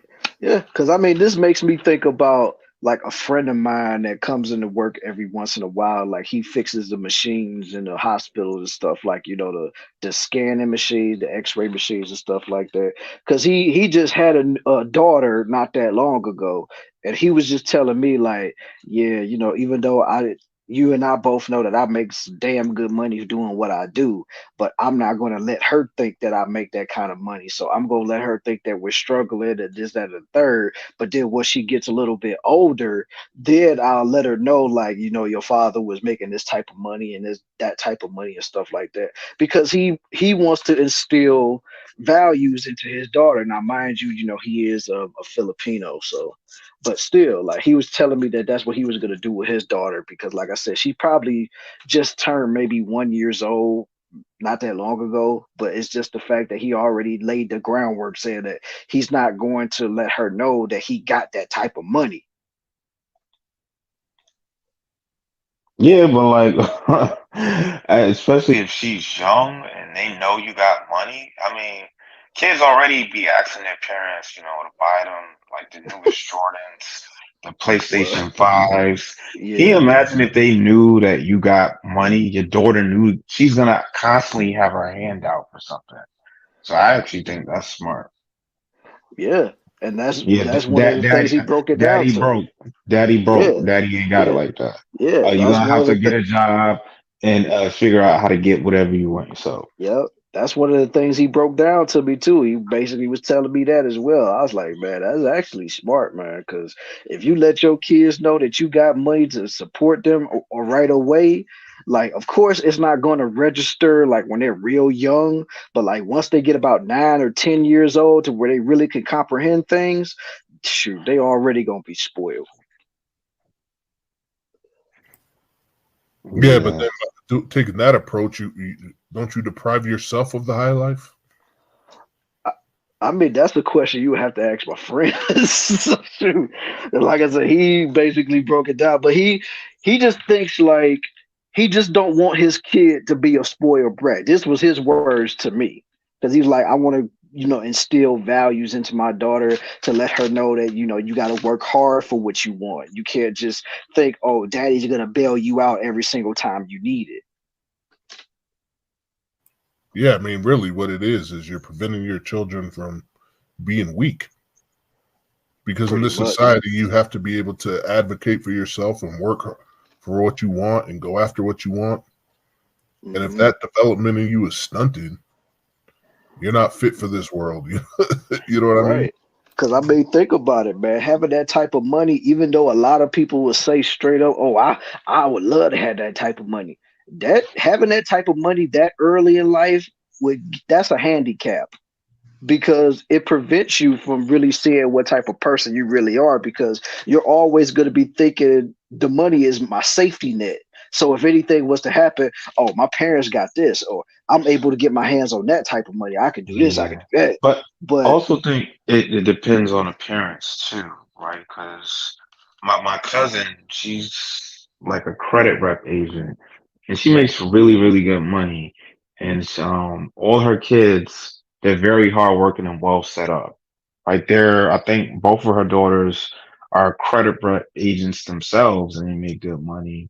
And then her son has like his own like courier business. So there's still like ways to do it. Like she spoiled them because I've been to like their little Christmas parties, and my God, like she got her daughters like literally everything they wanted. Her son got the PS5, the Xbox, an electric scooter, all in one Christmas, and like 1,000 all in one Christmas. Wow. Yeah, but she's still kind of, and it's maybe because she had her kids like work alongside her a lot. They There you still go. kind of learn the value of a hard dollar. Right? There you go. But The there's a fact that difference. she even go ahead. There's a difference between making good money and having FU money. Like there's a Huge difference between having to work for a living still, even though you make good money, and just being able to live the rest of your life on a yacht somewhere Mm-hmm. in the middle of the ocean. You know what I mean? Yeah. So maybe her Don't kids, filthy rich. maybe her kids took up the trade and learned these skills because they knew that their mom didn't have enough money to let them coast the rest of their lives. Makes sense. That's a good point. And let me say this. I think the thing is, these young kids, they feel like because they got all this wealth, they got all this money, their world's at their fingertips, they have nothing to worry about. They got the wealth, but don't know how to build wealth. And I think that's the problem. They just had the wealth handed to them, but they weren't taught how to necessarily build wealth. So you better give them kids something to think about and worry about. What's going to happen when you go bankrupt one day? What's going to happen when you have a company and it falls apart and y'all got to and go bankrupt? Do these kids know how to build wealth on their own if they have to? If that's not being taught, that's going to be an issue. That's what you see with professional athletes. They learn how to make it because from their contracts, but that's not the typical way people build wealth. And so oftentimes they don't know how to maintain the wealth. They don't know how to save. They don't know how to invest, and they just blow right through it. I think that they're the perfect example of what happens when a young person gets money and doesn't have training on how to build wealth. Yeah. And it's crazy to think about that LeBron James is the only exception because he's the only man in the NBA that's a billionaire. So he's a billionaire? Yeah. I mean, there's been others, like Shaq has I don't even know how many chain restaurants. Yeah, but I think he got all of that once he retired, though. But LeBron got all this, and he's still playing. But what I'm saying is, they knew what to do with their money to let it multiply and to let it, let it, stay wealthy. And there's even, I watched some, I read some article. I forget the basketball player's name, but they were talking about richest athletes. One of the richest basketball players wasn't even a superstar. He just took his 3-4 million that he made in the league and multiplied it to like hundreds of million. Mm. It's like, I think that these younger people are starting to realize after all the horror stories that they got to invest in something, because you don't really hear about athletes going broke quite as often as you used to. Yeah. I mean, even though nowadays they're getting these big deals on their contracts, but yeah, they always got to think about it. That money gonna run out eventually if you don't do something with it. Like Zion's gonna be broke. Oh Lord! Don't get me started with Zion. This man, he knocked up 2 porn stars. He gonna be up to his kneecaps in child support. Corn stars, bro. Corn and stars. Apparently, he was paying one of them $100,000 a month in allowance. Oh man! Shoot, it was another one that he supposed. I don't know if he knocked her up or anything, but it was another girl he was messing with too. Now, I'm not sure. With the two. Those women are 30 years old. Exactly. He only 22, but exactly they winning. Them 304s are winning. Them 30 the 304 BBL Avengers is winning. Yep. Is 30 a cougar age, or has it got to be 35, 40? I always thought it was up in the 40s or something. I would say up in the 40s. To the guy you're with. If you're a 30-year-old with a 22-year-old, you're a cougar. My point is that I was just thinking that. Yeah. The fact that he's still in his 20s, because I've messed with older women. I was 26, dealing with 37, 38-year-olds. So that sounds kind of like a cougar. No, but like they're predators too, because they're preying on young dudes with money, and like dudes who are young you're really not gonna think that deep as far as like what type of woman you should watch out for or what type of woman you should be with. Like dudes are reckless, so that's easy prey. That's an easy mark for them. And like if they actually get one, that's like winning the lottery. Like so, Yeah, And you know it's the real. problem, the thing about that is that's because these young cats weren't taught, game when it came to women. They weren't really taught what to watch out for and what's a treasure and what's trash. They probably got the same advice that we got when we were younger. Just be nice to her. Just do this, all that simp stuff that's probably gonna get them played. They weren't taught, Hmm. the dark side of female nature, like I had to catch on to going into my 20s and had that abundance mindset. Because clearly he doesn't have a disciplined mindset. He got the nerve to sleep with a woman that's damn near a decade older than him and get her pregnant. Clearly he doesn't have no discipline. And a prawn star. And fake body parts. I don't even know which one of her body parts is real. Yeah, I don't either. But before I fault them, Her thighs might be real. I don't know. That's probably the only thing that's real. Shoot. In that Bill Burr special, he came to Arnold Schwarzenegger's defense, sleeping with the maid, talking about how everyone was criticizing him. And he's like, well, first of all, how many of you men have ever faced temptation on that level? How many men have women throwing themselves at them constantly? I mean, like it's easy to talk about game when you actually need game. But when you're a professional athlete and you can be the quirkiest, nerdiest dude and still have dimes throwing themselves at you, I think that's bullshit. That's why I said it's like young dudes. They don't have that discipline or like that discernment yet. Like that's something you got to develop as a young man. So that's why I would say like the older women kind of know that. Because when you're young, all you care about is a chick looking good and being able to smash. That's it. As you get older, like you kind of start to see that. You kind of think about stuff a little bit more deeply. So, I mean, to me, that's bull crap because, but I'm like, saying I've been around. you're saying. No, but like, there's some dudes that like they really don't want to put in work to like get an attractive woman the old fashioned way. Like, so just paying for it or tricking on them is like a shortcut. Yeah, but at the same time, they had no father around either to school him on what women to look out for and everything. All he had was a mom and a stepdad. What always like surprises me is dudes really think that this woman is going to fall in love with me and love me because of what I'm providing for her. Like some dudes like they don't get it. Like that's not the way to go about it. But what I'm saying is most guys have to develop themselves to get a quality woman, at least, quality looking woman. Attractive looking. But could you imagine if just overnight practically women who are better than any woman that ever looked at you twice are throwing themselves at you? Zion Williamson could walk up to damn near any woman and she'll be interested. So how do you develop game with that type of environment, with that type of reality? That's like it would take like a lot, man. You can say and do no wrong.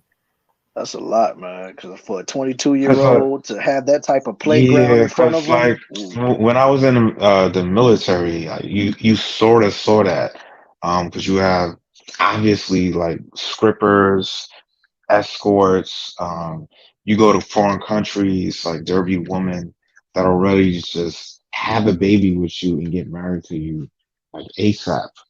So it's like I've sort of seen it and dealt with it, but because I've seen how certain guys would turn out, like if they married like the wrong girl and they got messed over or they had a baby by the wrong girl, I was like, nah, I can't do that. But I was like, when I was young, I was a little bit reckless too. That's why I said it takes a little bit while to develop some good discernment with that.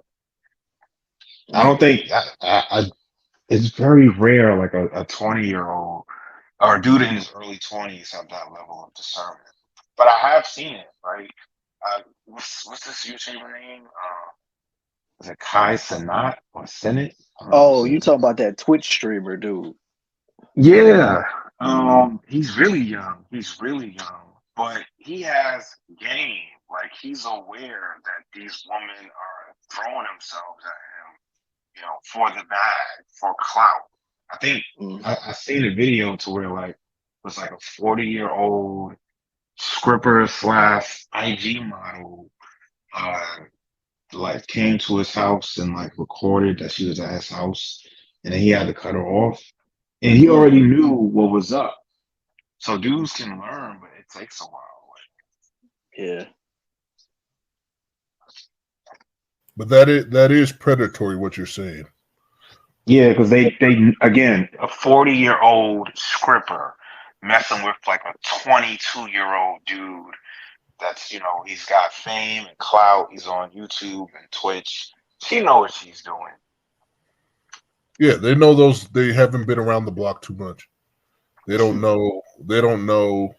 I mean, seriously, it's not a coincidence that all these women messing with Zion are in their 30s. Mm-hmm. You know what I mean? They know what young dudes are like. They know how to wrap them around their fingers. Yeah. And what's her name? Who's it? Brittany Renner. She did that too. Oh yeah, she did that with PJ. Yeah. Yeah, that was creepy. Like she was waiting for him at like his She high even school said games, it. college She even games. said that. She was like, of Like, course, she tried to play it off like, oh, it wasn't like that, but it was like that. It was like that. I don't know. I mean, it does also make me wonder who Zion has in his corner. Just as far as his Nobody team. he could count on. Shoot. None of his teammates could be like, "Yo, man, look what they're trying to do to you." Because now he got one of them pregnant for sure, and another one who's claiming a maybe.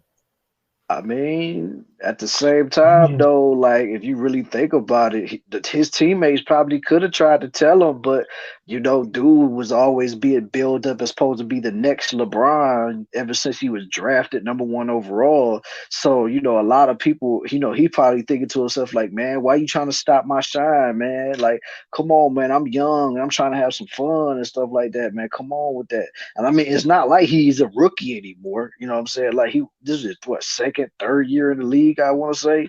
Fourth year. Okay.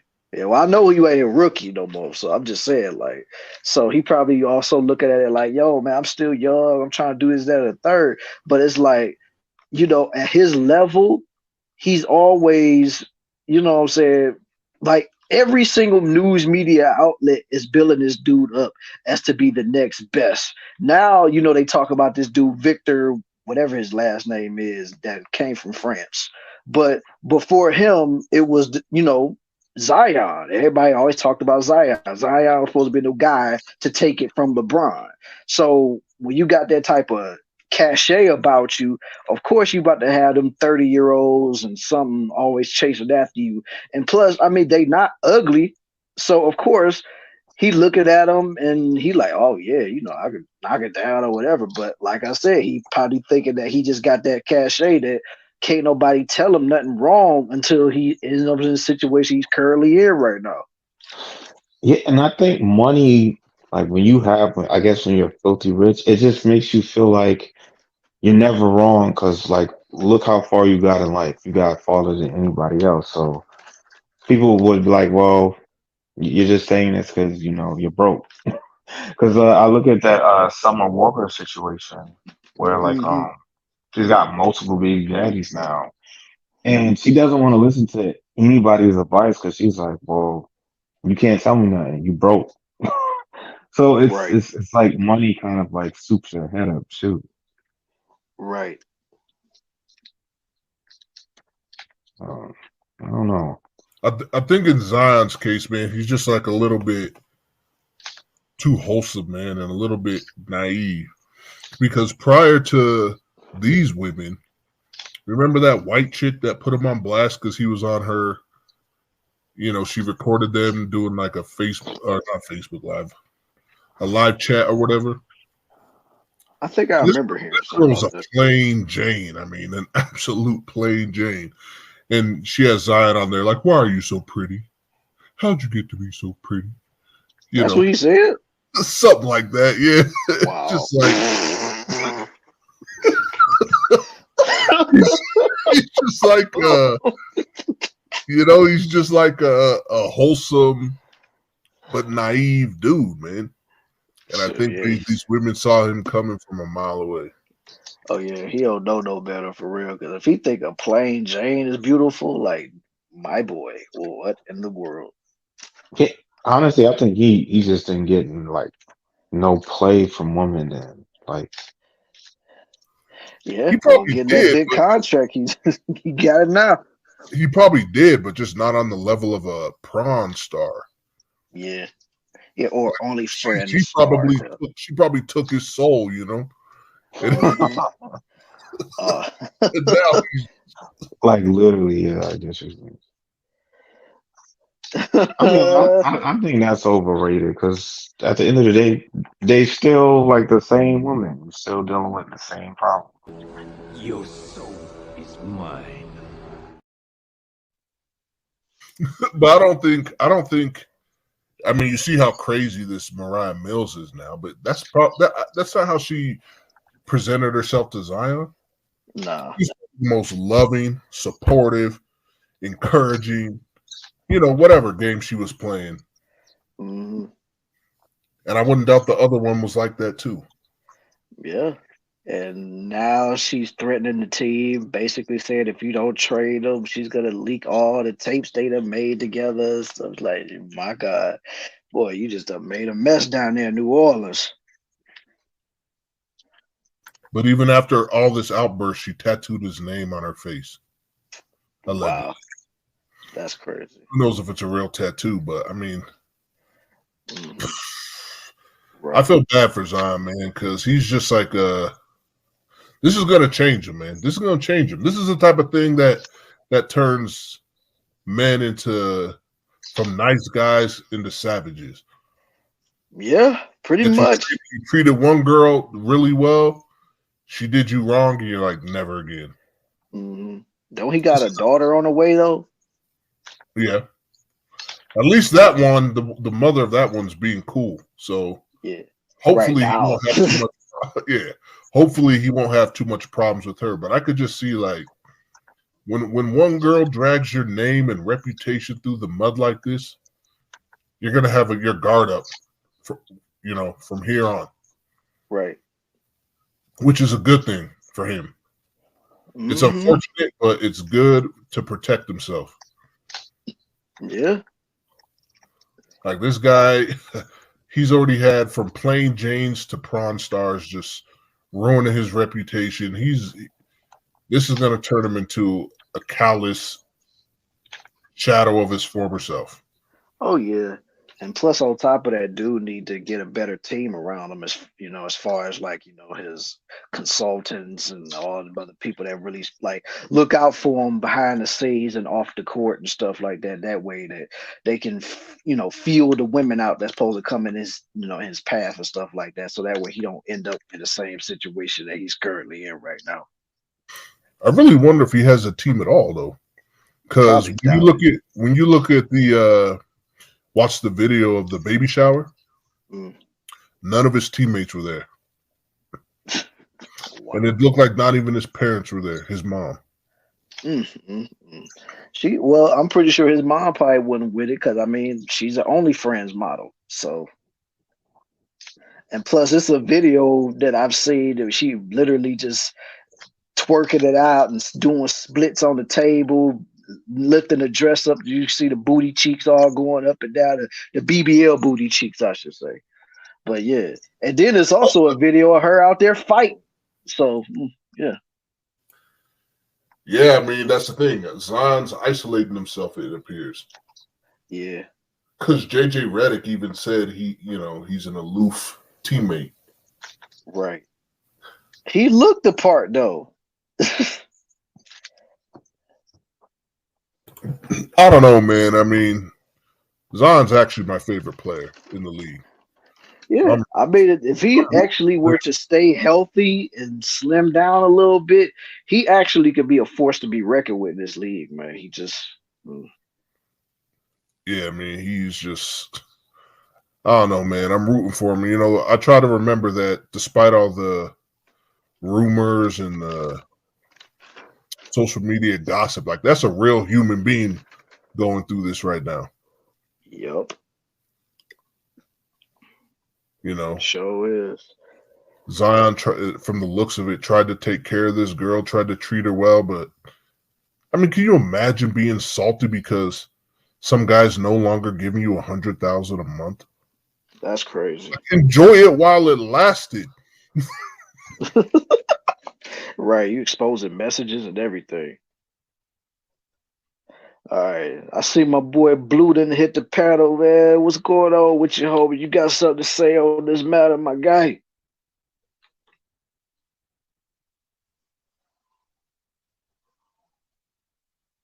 Blue, are you there?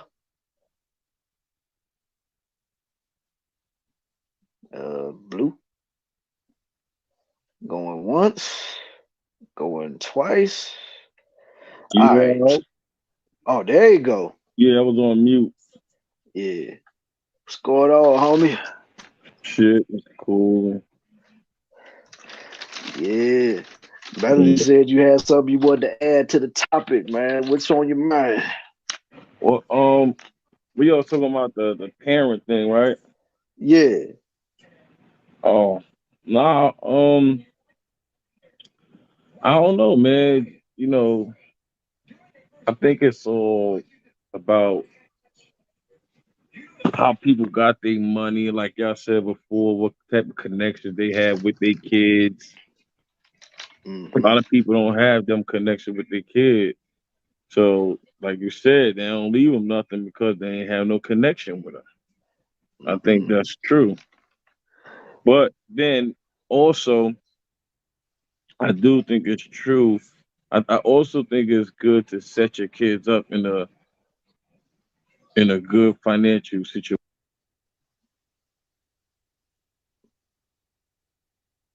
Did you cut out? Can you hear me? Yeah, I hear you now, man.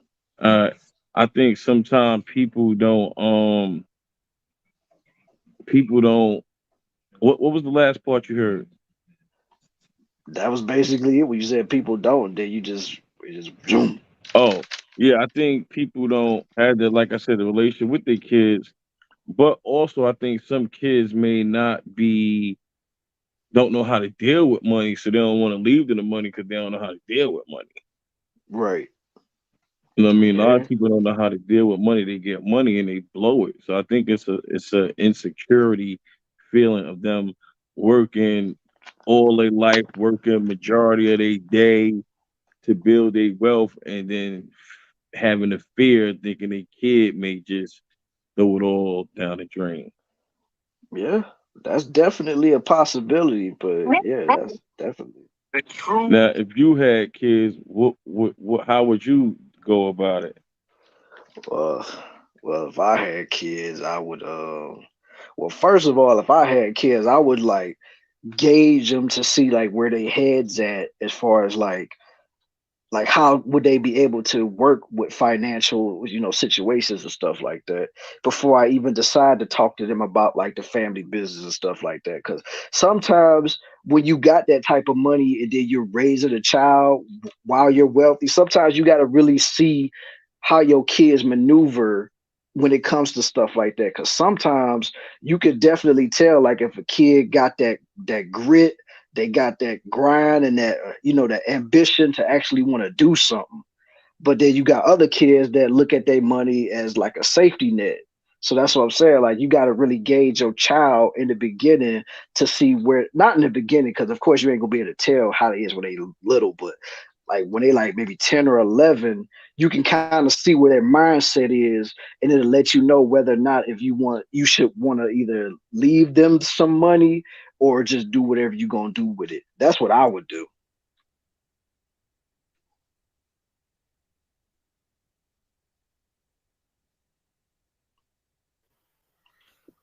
So, one thing, I mean, I if it takes too long to explain, then you don't gotta do it. But I was curious, what is the Russell Simmons thing all about? Hey, Ray, hold on. Let me land real quick, please. It sounded like you cut out. All right. All right, my bad. Sorry about that.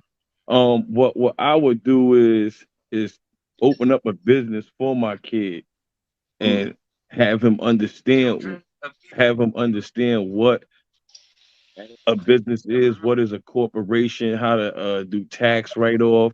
It's how you mold them in the beginning.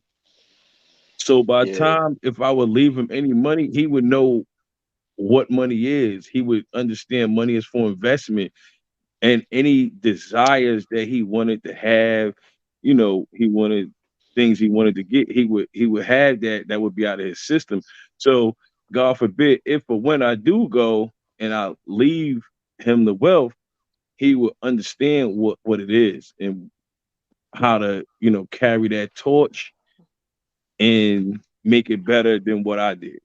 So And not basically, waste it. he would already be ready to take on a responsibility, is what you're saying. Pretty much, because he'll have his own business. I would teach him how to open up his own business, go online, how you open up your own business, how you pay your taxes, you know what I'm saying? Those are things that the money is not important. It's teaching them how to handle and deal with the money. That's the most important thing. Leaving them the money is not important, because if you teach them how to open up a business and things like that, it doesn't matter what you leave them. It don't matter what you leave them. It's them understanding how to control it. Well, the issue is, to me, it's more about survival than money. Because if the world came to an end right now, do you know how to survive? Exactly. My basic principles is what my father taught me. My father be 87 this year. My father taught me how to survive. If you know how to survive, money, gold, all that crap don't mean nothing if you don't know how to feed yourself.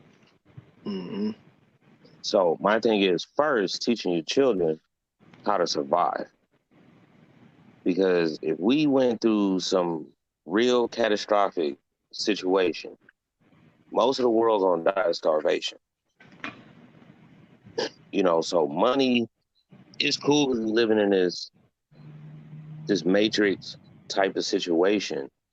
But overall, I believe that when all that runs out, what do? So my parents are leaving me a house, and I plan on leaving it to my son. My son is 14. It's my dad's last direct descendant. And even still, as old as my dad is, he's still not satisfied, the money. Because the thing about living in the United States, especially California, I mean, they nickel and dime you to death for everything. You got sales tax, you got tax on your car insurance, you pay tax. You go to the grocery store, the tax is high on that. You go to Home Depot now, buying a 2x4 is like fucking $25 now. What is money really gonna do? It's never enough. So it's to me, it's basic principles that you can teach your kids how to survive versus leaving money. Because I can leave my kid $1 million. One of my relatives can sue him for that money. Yeah. I mean, unless you put it in an ironclad contract that can't nobody get it except for your kid, though, because as long as you're the proprietor of your estate, as long as it's in writing, kid, no matter if they try to sue them or not, your family ain't getting squat. Right. It depends on if you set up a will or a trust fund. So with a trust fund, and I encourage a lot of my male friends to do this with their kids, even if, the mother ran off with them or whatever. My thing is, put $100 to $200 a month up in the trust fund, because the trust fund actually builds interest as well. And then you don't have to worry about nobody like snatching the money or doing certain things. But to set up a trust fund, you should do that the moment your child is born. If you put up $100 a month for 18 years, man, even 21, That's upwards of $50,000. Yeah. To give them a good start. You know, and if you got something to leave them on top of that, man, they're winning. Yeah. You ain't lying about that. Got to start trust funds. Can I say something real quick? Go ahead, brother. Go ahead, homie. Now, the thing about leaving the kids something, like you said, the trust fund, you can leave them something, but you got to teach them how to not to lose it. I agree. You know what I'm saying? I agree. That's why I said, containing like what I said earlier, like I would open up a business for my son, teach him. You know what I'm saying? And that's where I was going with teaching your kids the basic principles of survival first. Once they learn that they would have to do certain things to survive, then they would understand what you're trying to teach them.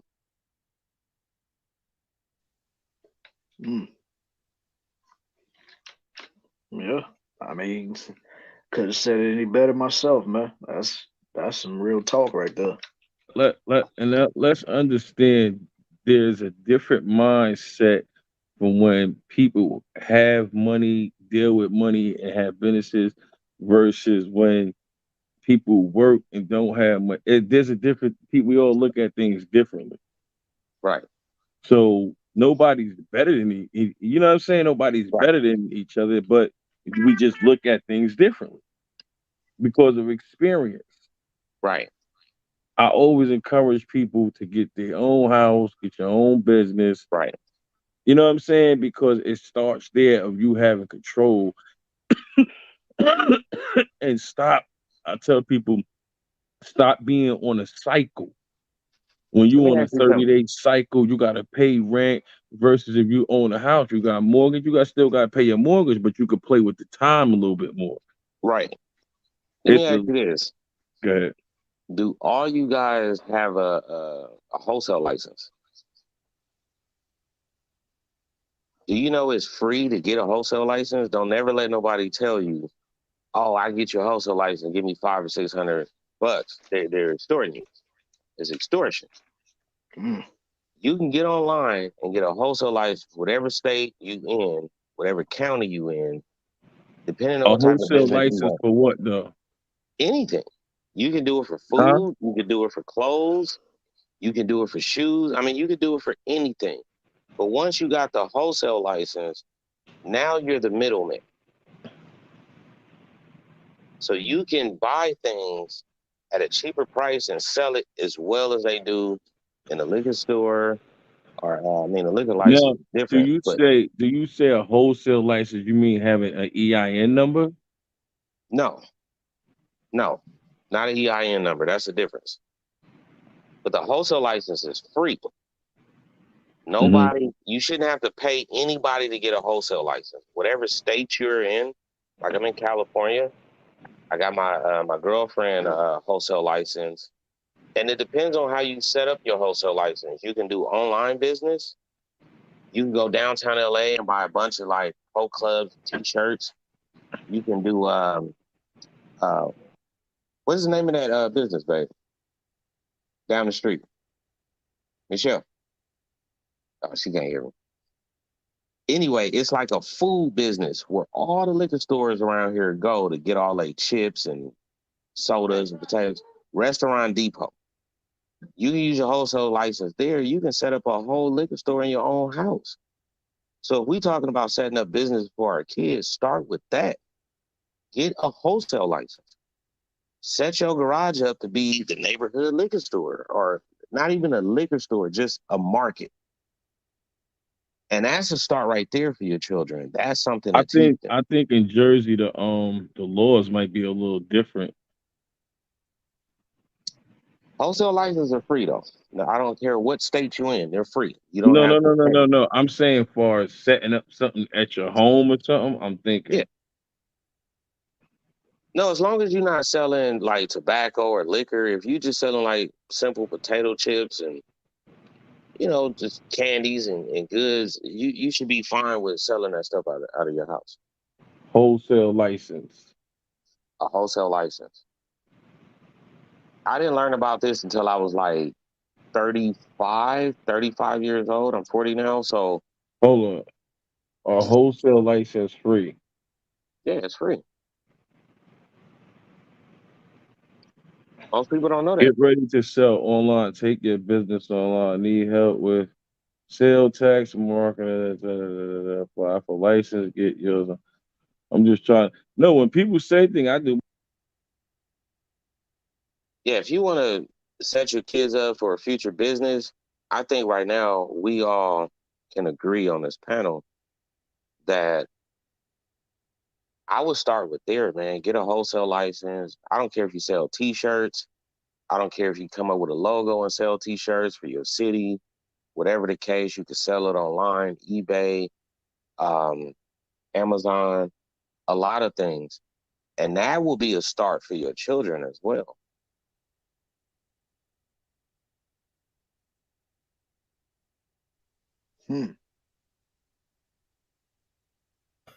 How old you got to be to have a wholesale license?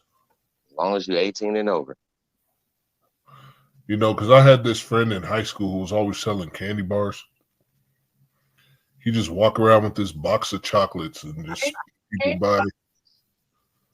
people just buy. So I'm wondering if I had kids, maybe I could use a wholesale license to get them snacks to sell on their own. Exactly. And you file your taxes twice a year, depending on how you want to do it. You could do it twice a year. You could do it once a year. And the residuals from the taxes, you would get more back than you would working.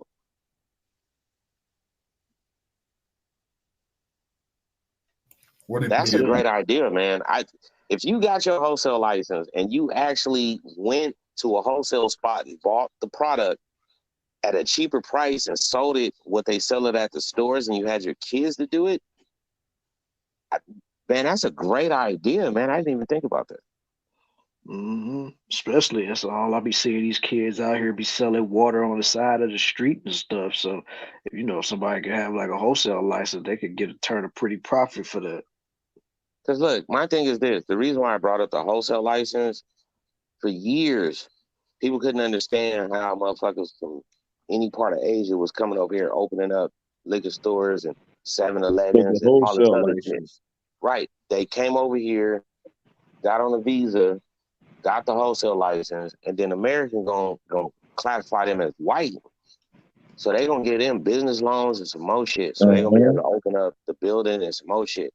So if you get the wholesale license, you work out of your house, you're able to put them out of business, bro. Now, another thing I want to bring to the table, what's real important. What's real important is credit, and also like when you have a kid or somebody, add them as an authorized user. Ooh, that's a good one. You feel what I'm saying? Yeah, add them as an authorized user, and they don't gotta have the card or nothing. But long as you're paying your bills on time and everything on time, they will inherit that too. That's another thing what these crackers do. They pass down their credit by adding them as an authorized user. Yo, because I be wondering how motherfucking 18 years old got a fucking live in a condo in a BMW. How? And you how the fuck you know what I'm saying? I figured it out. Because he got good credit. He only could live in good credit is cool, but it don't matter. We as people of color, if we have good credit, they still don't want to give us a loan, bro. I'll be right back, y'all. All right, man. They don't want to give us a loan when you have good credit. So here's the thing. I say, fuck the credit. And that's why I said do the wholesale, because what happens is, let's just say, look, I was staying in London for like 2-3 years. And I know y'all done heard me on this panel before to talk about me staying in London. Oh, yeah. The pandemic happened, right? During the pandemic, they was offering them PPP loans, right? I was offered $430,000 to start my barbecue business. So many people ran off with it. They're doing good. And there's a lot of people in prison over that PPP loan, man. There's a lot of people doing 15, 20 years over that PPP loan. Oh, yeah. But if you had a wholesale license in whatever state you are, whatever county you are, you were eligible for it if you had it. And they were giving you the money to hire employees, to get your business started. They were giving you enough money to get you a location and buy it. They were giving you this money back. The trick and the trick to it was, once you did that, you couldn't spend the money for 45 days. Then you don't have to pay it back. But what people were doing, they were getting the money, spending it, using it the wrong way, and a lot of motherfuckers got some time. Federal time too. It ain't even state time, it's federal time. But a lot of people, like, I don't know if you ever heard of Mr. Fries, man. That name sounds familiar. Oh man, he does the fries with everything on top of it. Lobster, shrimp, whatever you want on it. He started out in LA. Oh. And now when he got that PPP loan, he essentially franchised his company. So now he got people buying into his business and franchising them out. So now he has over 30 locations just in 2-3 years, just based off that PPP loan. And it all started from a wholesale license, and it all started from, just, he had one location in Gardena, California, and it's Vegas, it's Texas, it's Arizona, it's Long Beach, it's everywhere. They everywhere. You got over 30 locations now, but it's franchised. So and he's getting paid for it, so he don't do nothing. But when you start off with a wholesale, this is where you get. And we're in that situation where his credit was a factor. Oh, wow. Didn't matter at all. He getting paid. Yeah. You know what I mean? So I hear you guys, man. I've been listening, and all I'm saying is get that wholesale license first. And whatever you can sell, whether it's online, whether you're a street vendor, whether you're a cook, you sell food, whether you sell meat on the side, whatever, I would say start off getting that wholesale license, because that's one thing that's free in the United States. Mm-hmm. You guys ever heard of Blesso Barbecue? Can't say I have, bro. No. He's on Netflix. He's on a barbecue show.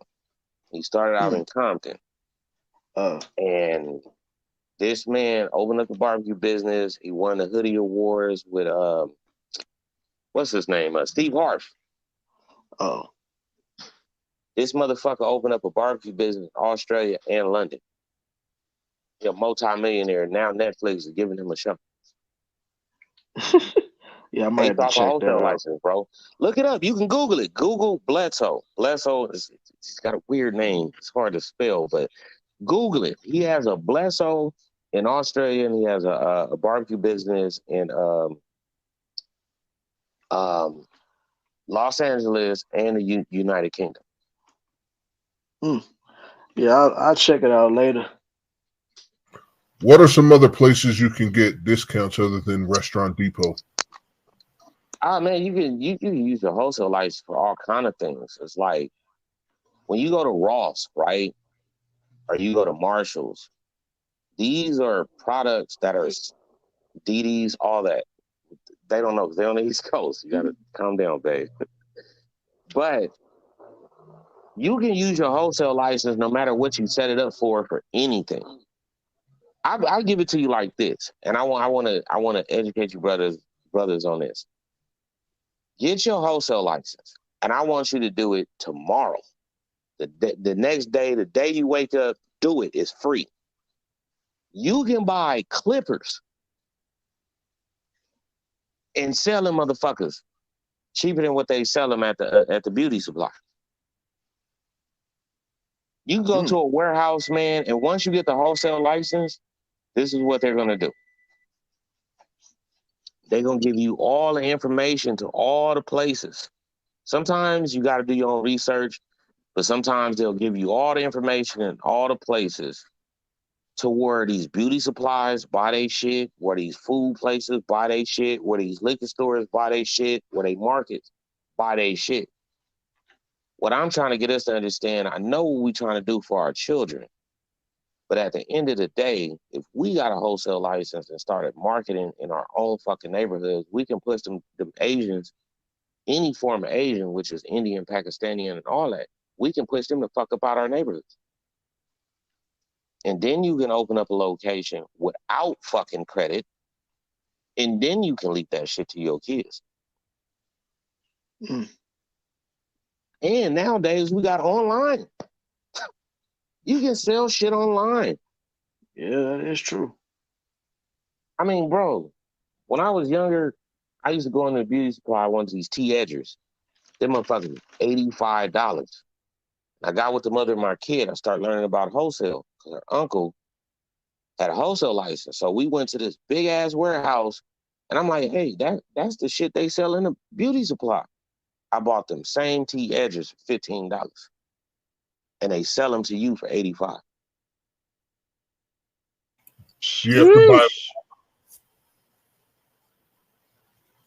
Do you have to buy in bulk? You can buy it in bulk. You can go in there and buy one if you want to. But I'm telling you, as a black man raised in Compton, California, 40 years of my life, my parents been there since 1969. Nobody has ever told me this. I had to learn this shit on my own. And I'm trying to educate y'all. Get a fucking wholesale license, bro. Fuck that credit. Fuck what you can do, because once you get that wholesale license, man, I'm telling you, all kind of businesses will contact you and hit you up. Do you know what Clover is? Clover is a card reader. When you go to the restaurant and they come with that little card reader, that's Clover. I got a Clover account. Oh, really? Yeah. You can have that, bro. Where you accept credit card payments on your tablet. Debit card payments, you can do it through the tablet, the cell phone, but they actually give you an actual device. You can look it up, Clover. I'm telling you, it's so much shit black people can do, man, but we got to put the effort in. And I'm telling you, I hear it, man. Leaving kids something, this and that. I'm telling you, that wholesale license is going to be the key. That's how Donald Trump got rich. And his daddy only gave him like 1 million, 2 million. Like, nigga, you got to figure it out. He ended up being a billionaire. Know what I mean? It's not about the credit. It's not about this and this and this and that. It's about establishing a business to where your kids can keep the business going. The credit ain't gonna matter.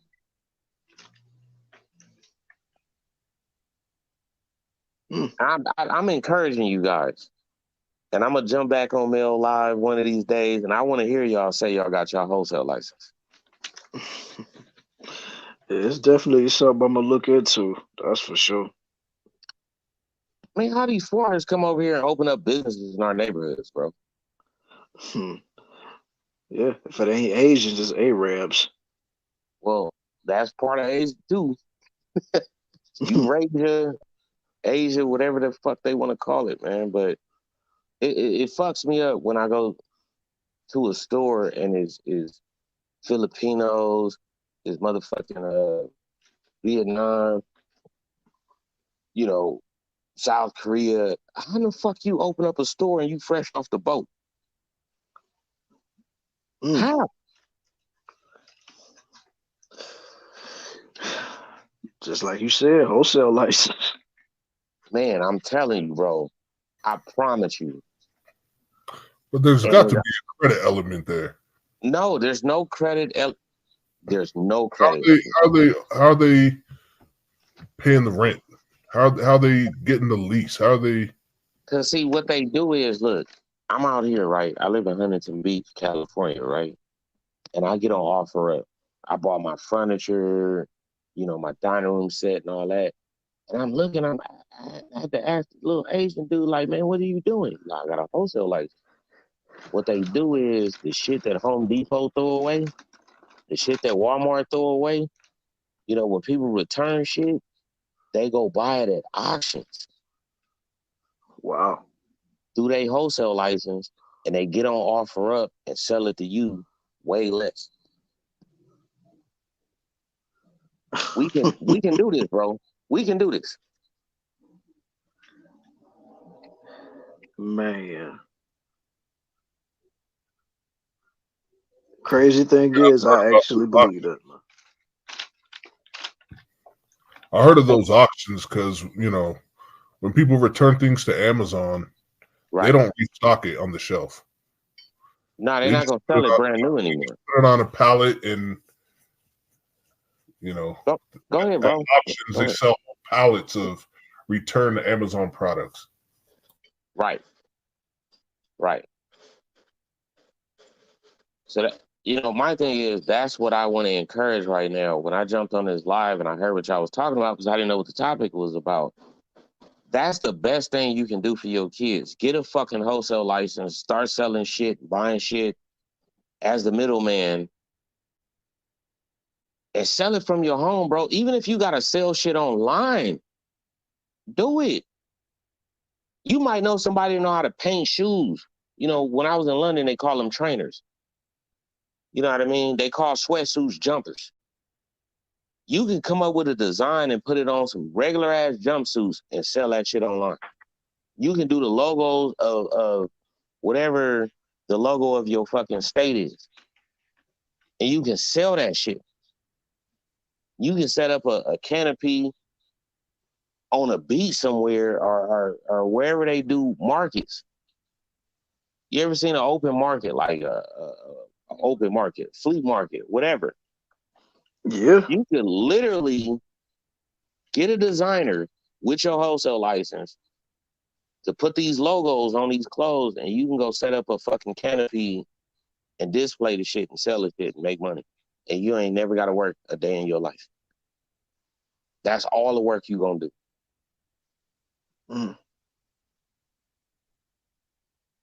It's like that, huh? I'm telling you, that wholesale license is free, bro. I mean, it makes sense. Yeah. Like I said, I'm definitely gonna look into that though. Yeah. I've always wondered that myself too. It's like how somebody can come here and I mean, it seems like we as black folks, we thought that you had to get your credit score up, which is really means you have to borrow and spend just to establish your credit, then try to get a business loan. That's how we were told it had to be done. Yeah, I definitely was told that. But to hear this is like, yeah. Yeah, I'm back. Where y'all at? Yeah, we here. Oh, my bad, man. A water drop fell on my phone, man. It knocked me right off. Dang. But I don't know where y'all was at in conversation.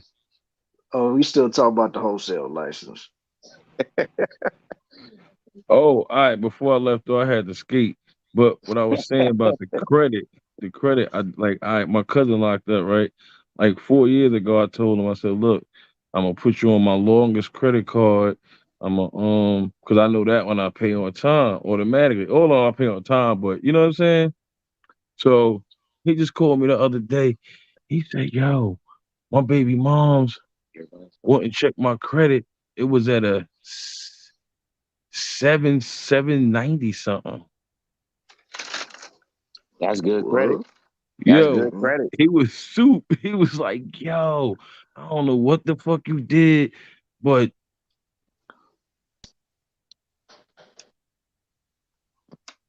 I'm gonna tell you what credit would do in that situation is help you get a home, help you buy a car with so much less down. Hold on. I had got cut off.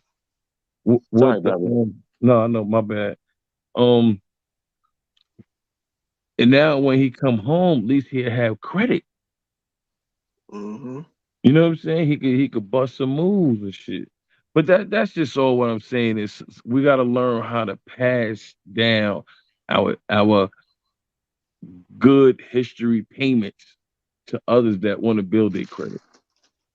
But the credit is only good for so much down on a house, so much down on a car. And the reason why I brought up the Well, wholesale fuck the license, car. Fuck the car. Go for the house. well, you go for the house. Look, let's just say your mama got the house and you staying with her. But I had, this high value man shit and all that bullshit, that's bullshit. Ain't nobody high value unless you contribute to fucking society. And to me, a high value man is a blue collar working ass man. Because if the motherfucker wasn't out there on them telephone poles fixing the fucking electricity, if the motherfuckers wasn't out there fixing the main line for our water, we wouldn't have shit. I work for Frontier. You can Google that too. I supply the motherfucking internet and the power for the fucking police department, the fire department, the hospitals, everything. If we wasn't around, nobody can call 911. The credit don't mean shit. What I'm saying is, I done watched it for years. I'm 40 years old. I could never figure out how this motherfucker just open up a Chinese spot. You got a Chinese food restaurant in the neighborhood. You own a liquor store. You own this. These motherfuckers came out here on work visas and got a fucking wholesale license and took over my whole fucking neighborhood. All right, chill with all the cussing, my guy. Now, I'm I get sorry. what you're saying with the It pissed me off. I can see that. I see that. I get what you're saying with the wholesale because that definitely opened my eyes to some possibilities that made sense out of things that didn't make sense. But I also see what Baloo's saying with the credit, right? I do too. But see, last year, mm-hmm. Me and my dad, we were trying to do this joint thing, right? And we couldn't get a loan because my whole life I've avoided credit. Credit, right? I never needed it.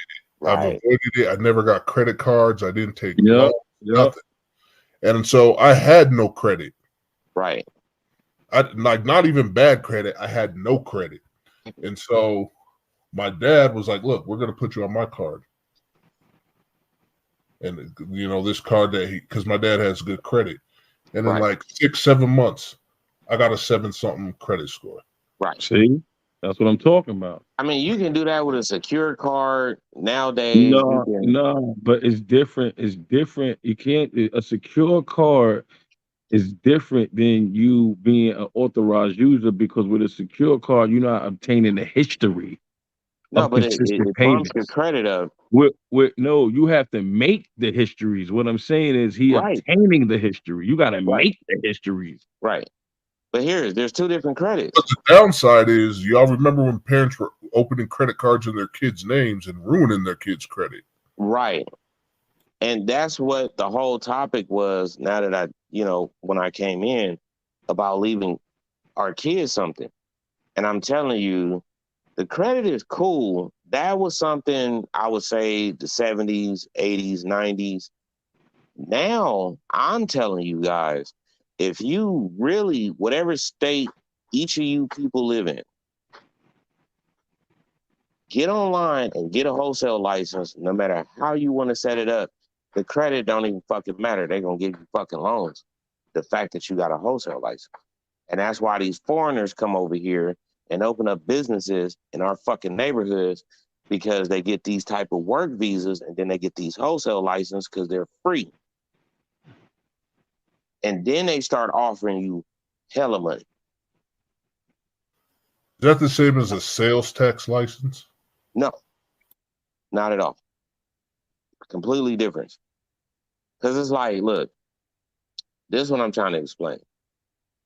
And I promise you, if we jump back on this live, you guys follow me on YouTube or whatever, I'm not asking nobody to follow me on YouTube, man. I'm just a regular man. I live with my girl. I live in Huntington Beach. I'm just a regular dude.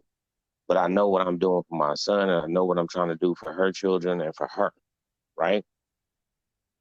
You open up this wholesale license, you don't even need the fucking liquor store in the neighborhood no more. You can sell shit online and do great. You can have employees you don't even fucking meet. It's free. And watch how motherfuckers contact you, email you. Like, I wish I could show you right now, bro. I'm still getting offers for $350,000 to open up my business. They don't care about my credit, bro.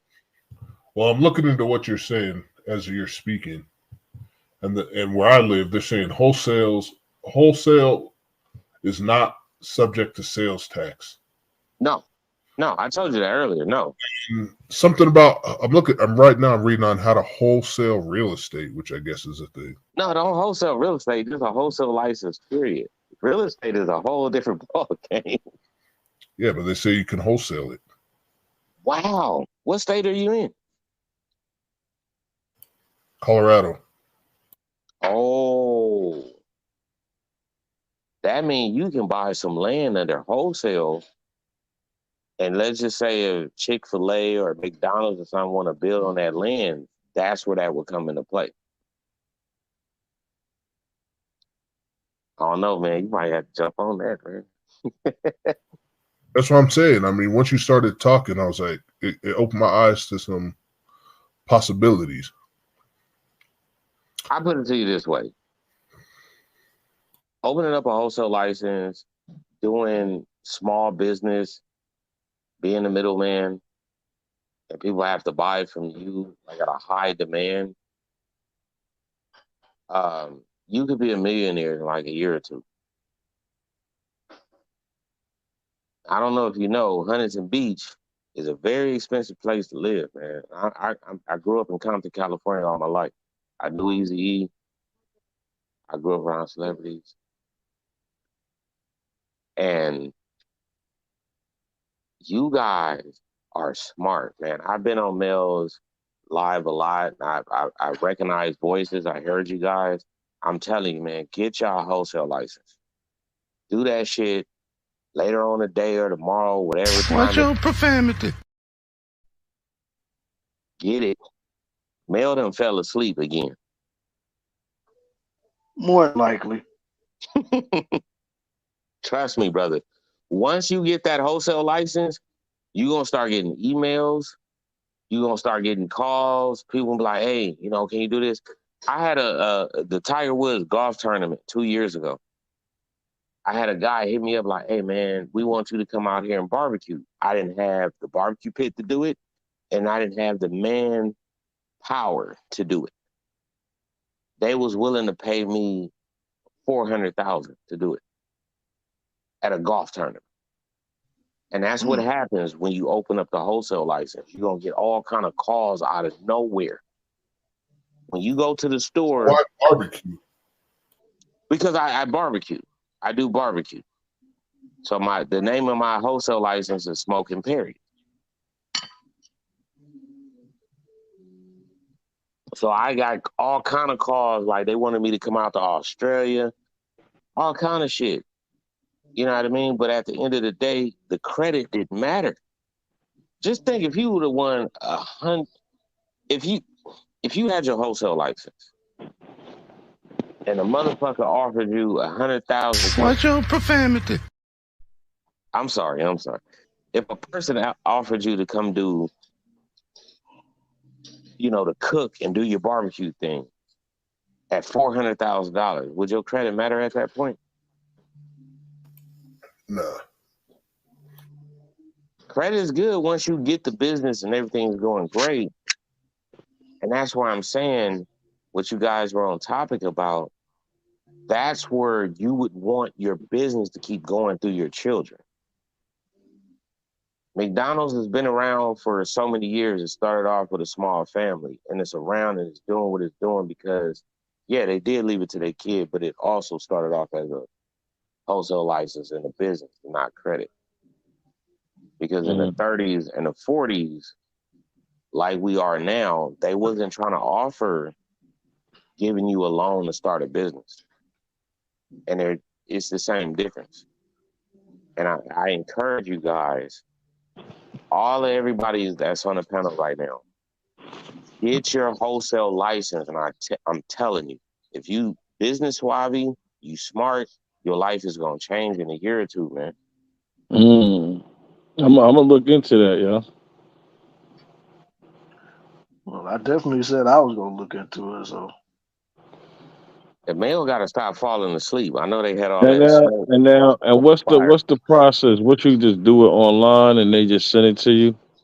Okay, in California, when you sign up for it, they'll call you and they'll walk you through and help you do it. And then they'll tell you, are you near a printer or do we need to email your wholesale license to you? Just like that, man. It take all of 45 minutes, bro. Now the wholesale license is for what? Anything?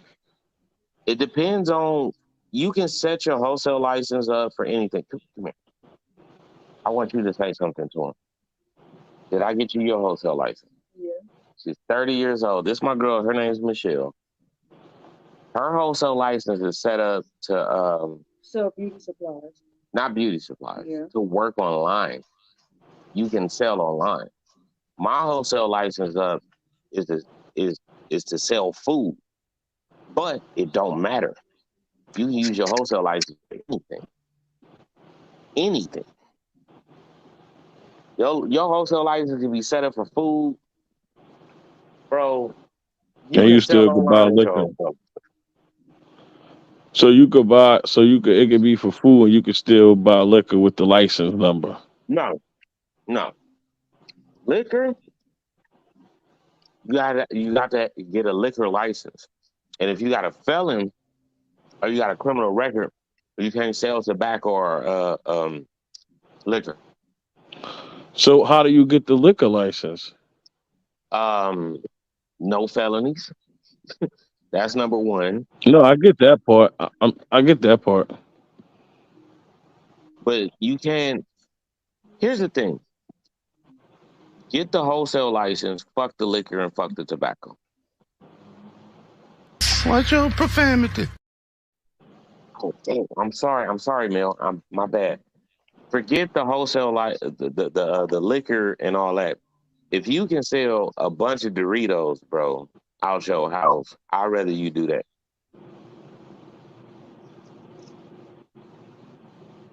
The liquor, don't worry about that, man. Like I said, you can put logos on a t-shirt, you can sell it online.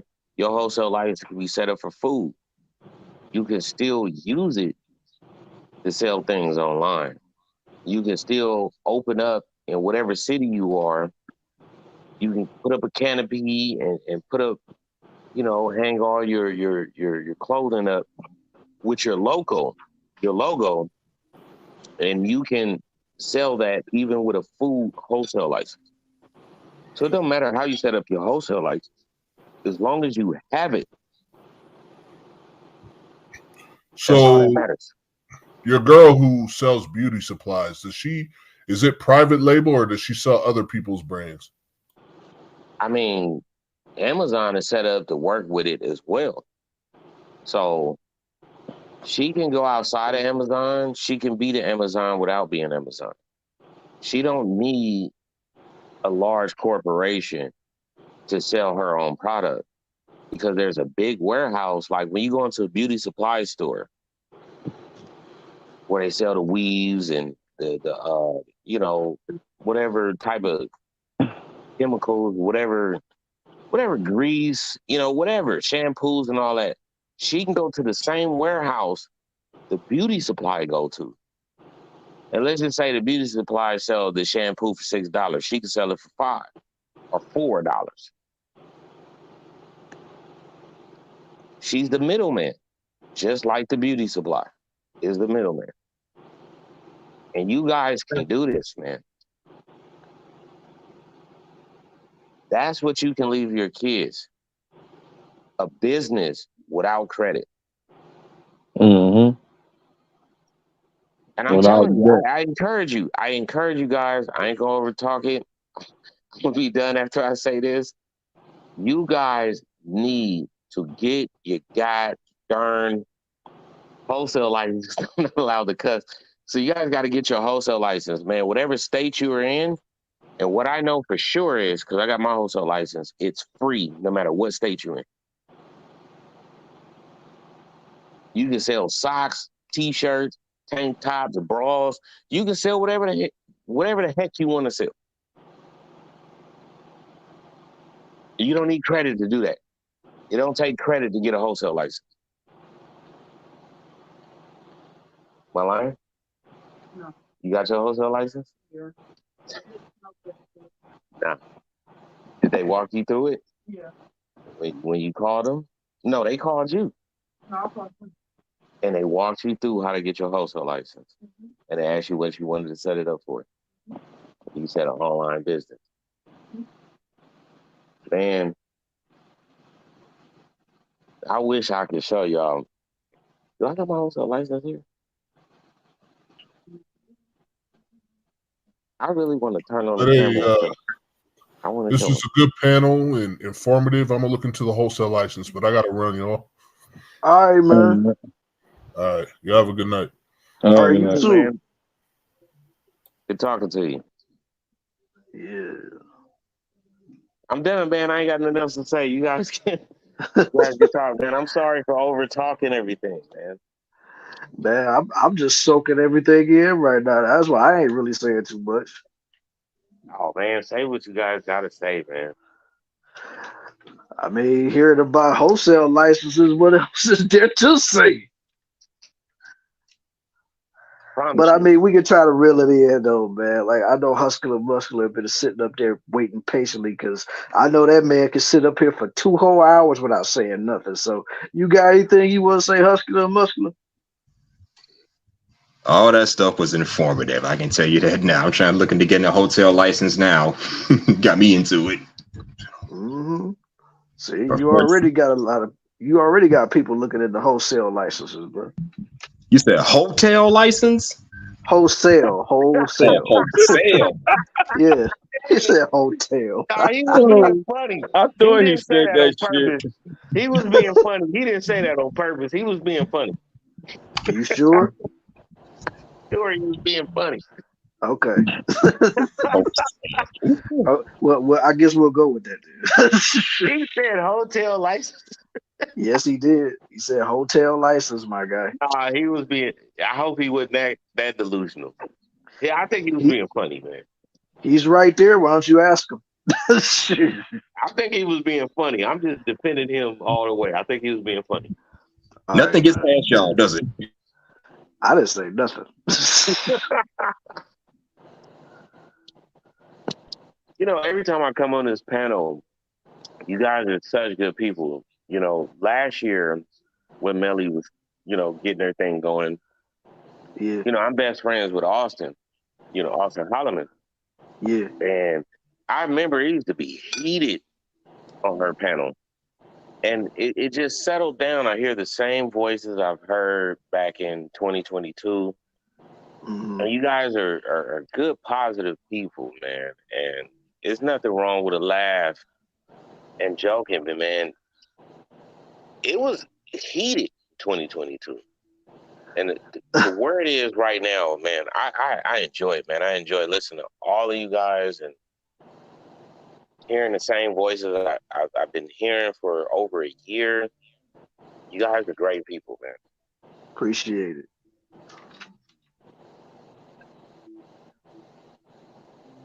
Definitely appreciate that one, homie. Is Melanie still awake? No, she's asleep, like always. She knocked out, bro. At least she turned her mic off, though, so.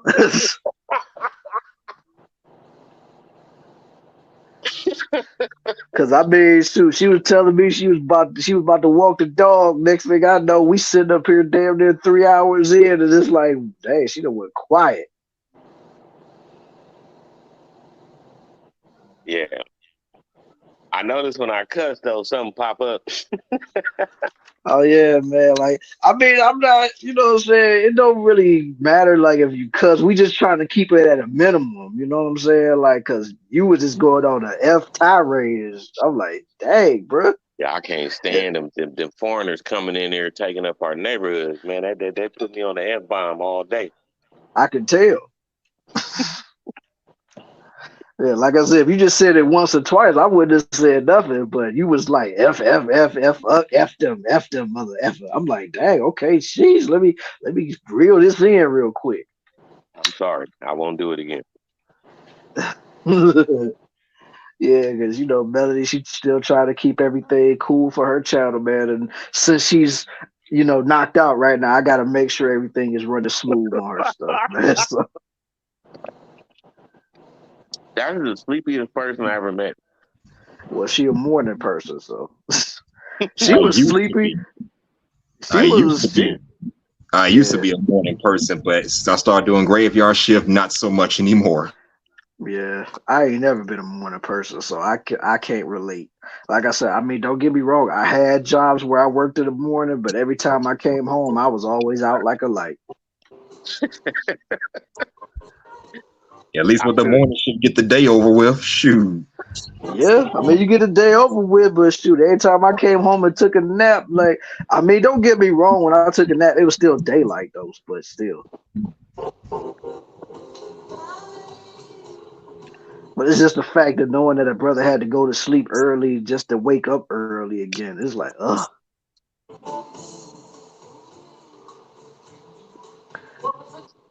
All right, if somebody playing music, they might want to mute that. That's not me. It's quiet over here. Oh, that's my bad. You playing some jazz music, swing music. Yeah.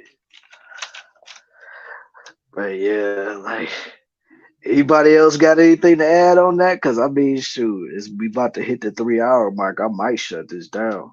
Damn. 3 hours. Jesus. Yeah. Someone Me told and me. Melody went on. Me and Melody went on for a lot longer than this, but you know. I remember you. You I was in remember me? Mexico. Yeah, I remember you. I was in Mexico one time. I was on the lot. Shoot. I just started getting on these paddles recently, so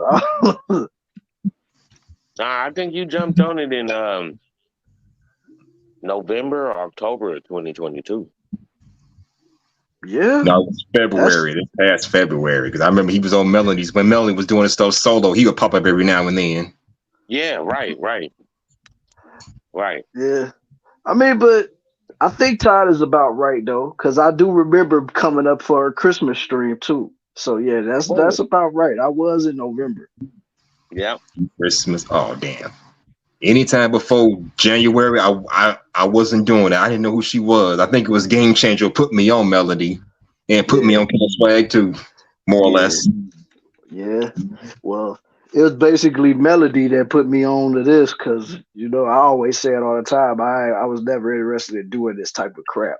But now that I, you know, was doing all these shows with her, now I see how fun it is. So it's like, hey, man, might as well keep the ball rolling. Yeah, I remember your voice, man. I'm bad with names. I'm good with faces, and I'm good with voices.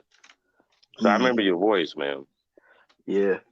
Yeah, I definitely remember you, though.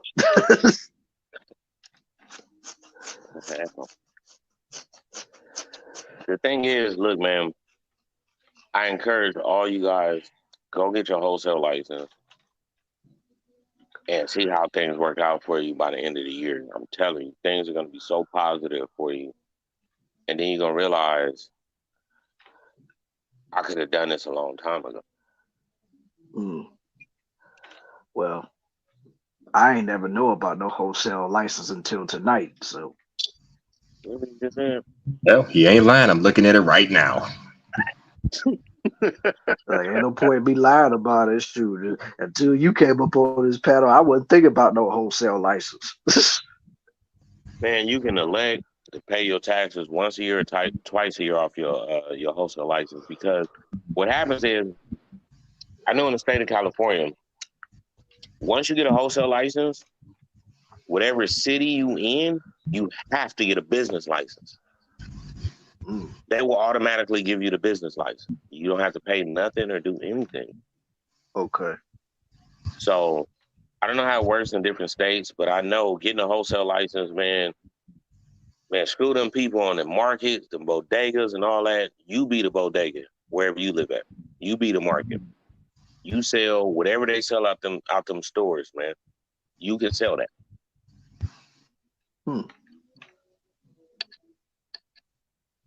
Like I said, it's definitely something to look into. So if anybody that's still watching in the chat, get your wholesale license, man. It's free. It's free. Yeah, man. Besides, it ain't gonna hurt just to check it out, you know. So besides, free, if it's a way to get you some extra money in your pocket, I say go do it, man. And it's beyond extra money, man. You talking about a lifestyle, a whole business where you don't have to work. You might have to work a little bit to get going. Once you figure it out, and you understand how the system works, you your own business without credit. I'm just trying to get the people in the door, homie.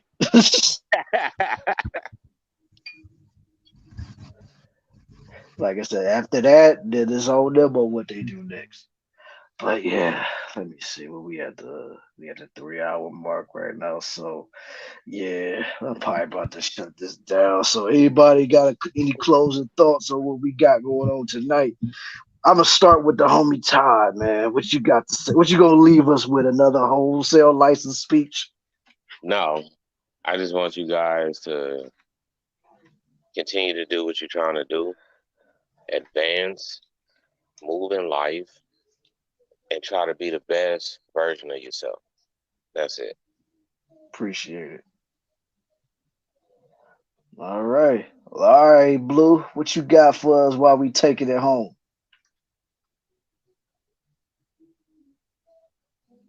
And Blue fell asleep. No, he was just up a minute ago, so I know he ain't knocked out.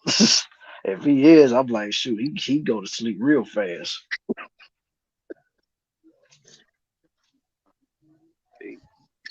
Not Yeah. Well, I mean, we'll go back to him afterwards. Like, what you got to say, Huscular or Muscular?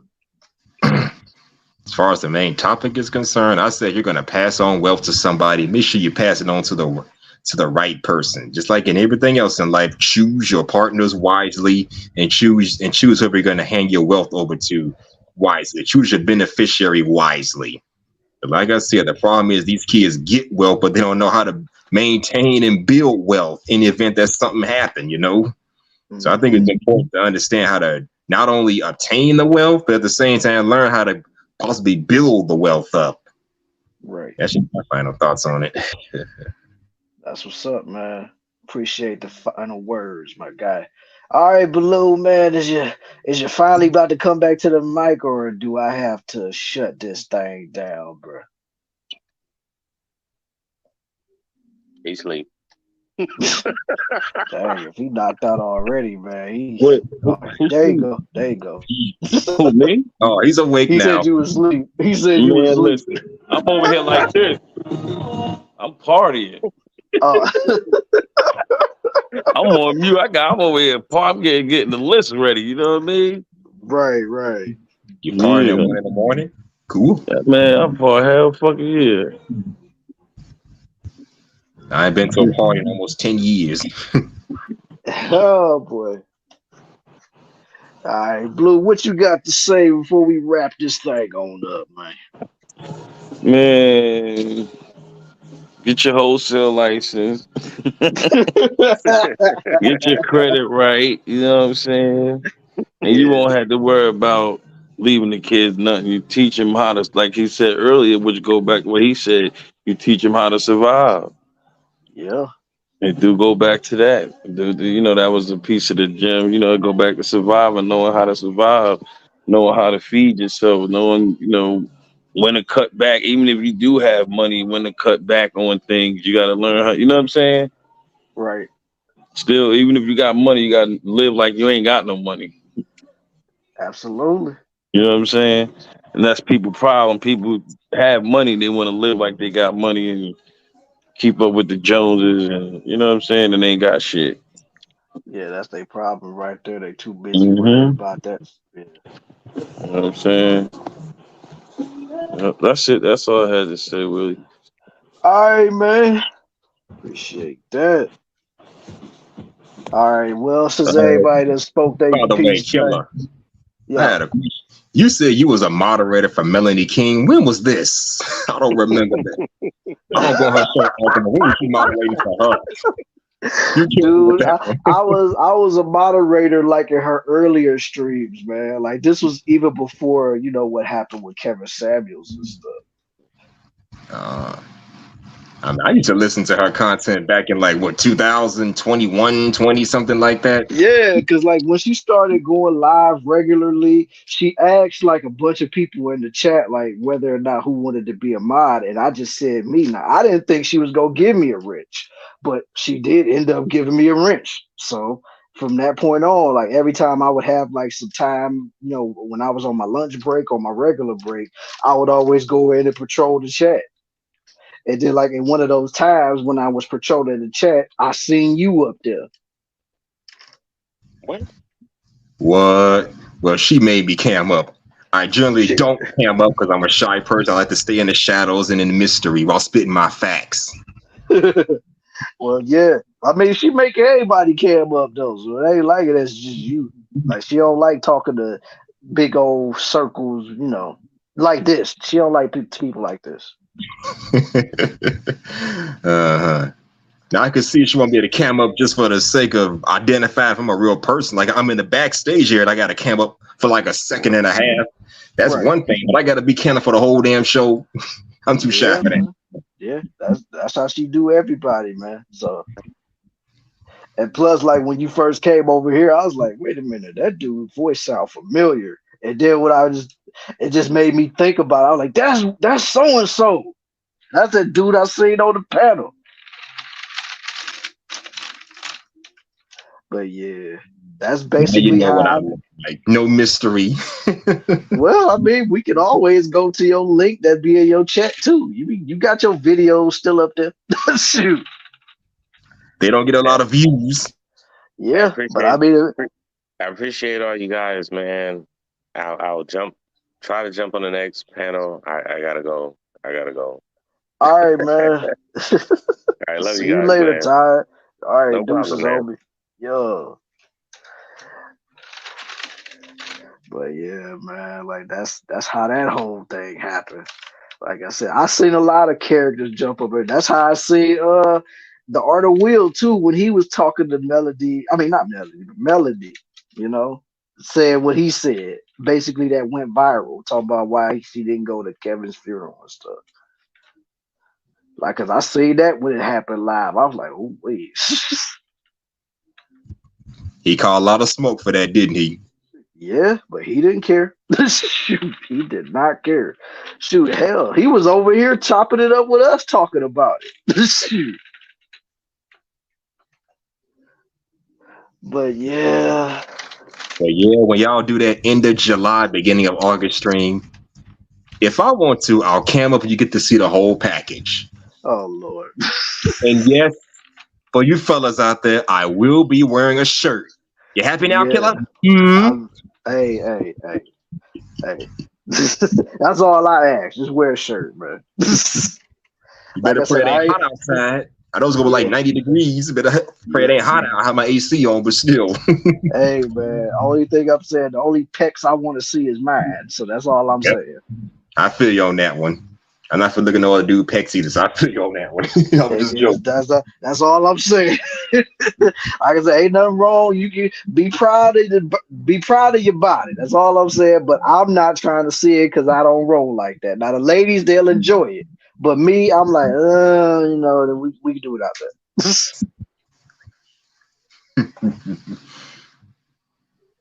But yeah. All right, man. Let me go ahead and shut this thing down and let me just give my final thoughts on this whole situation. Go ahead. All right, man.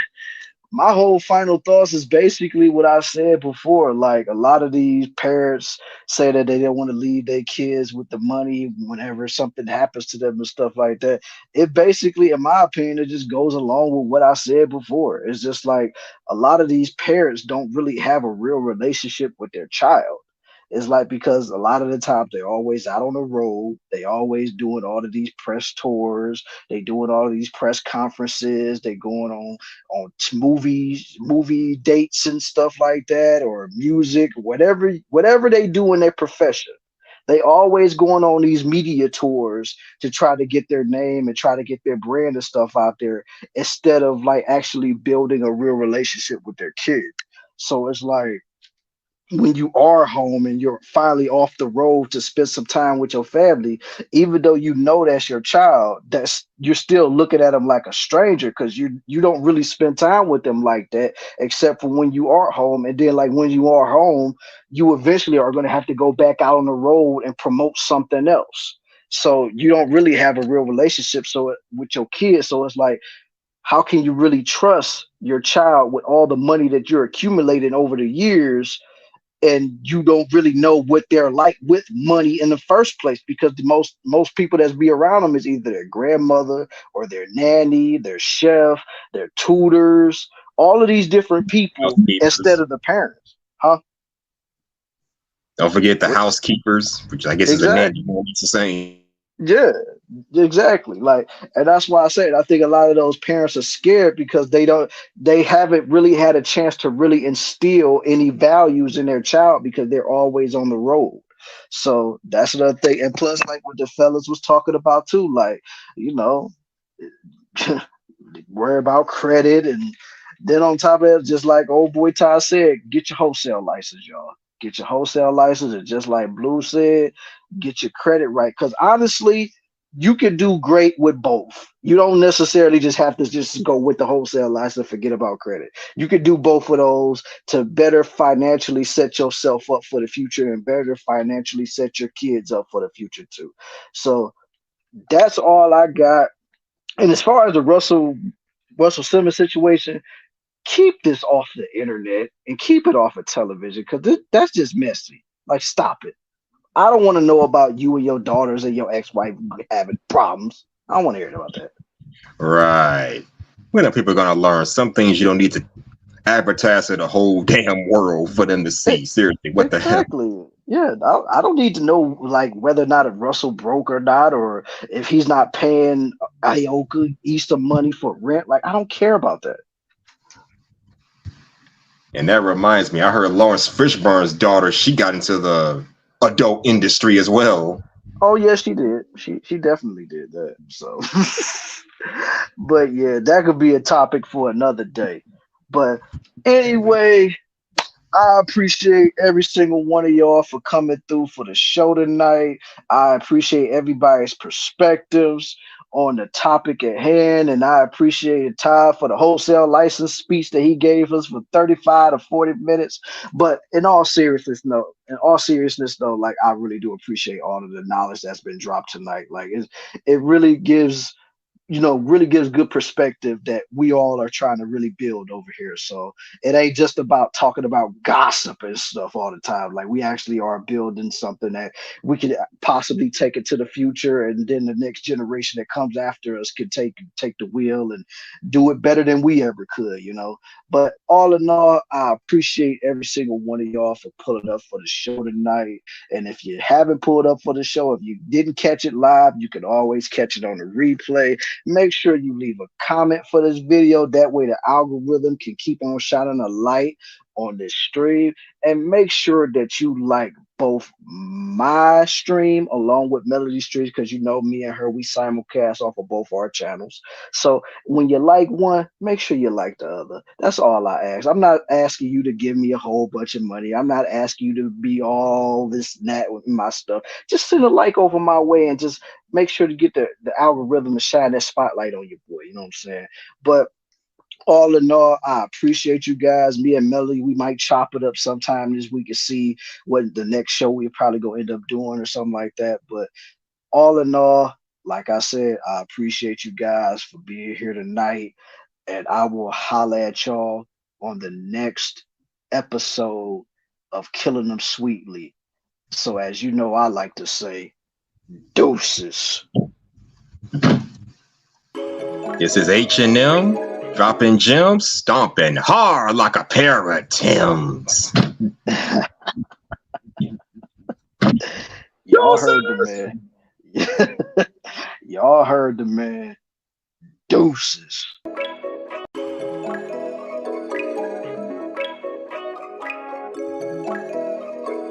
Leak about to take off.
You know what to do. Hit the subscribe button.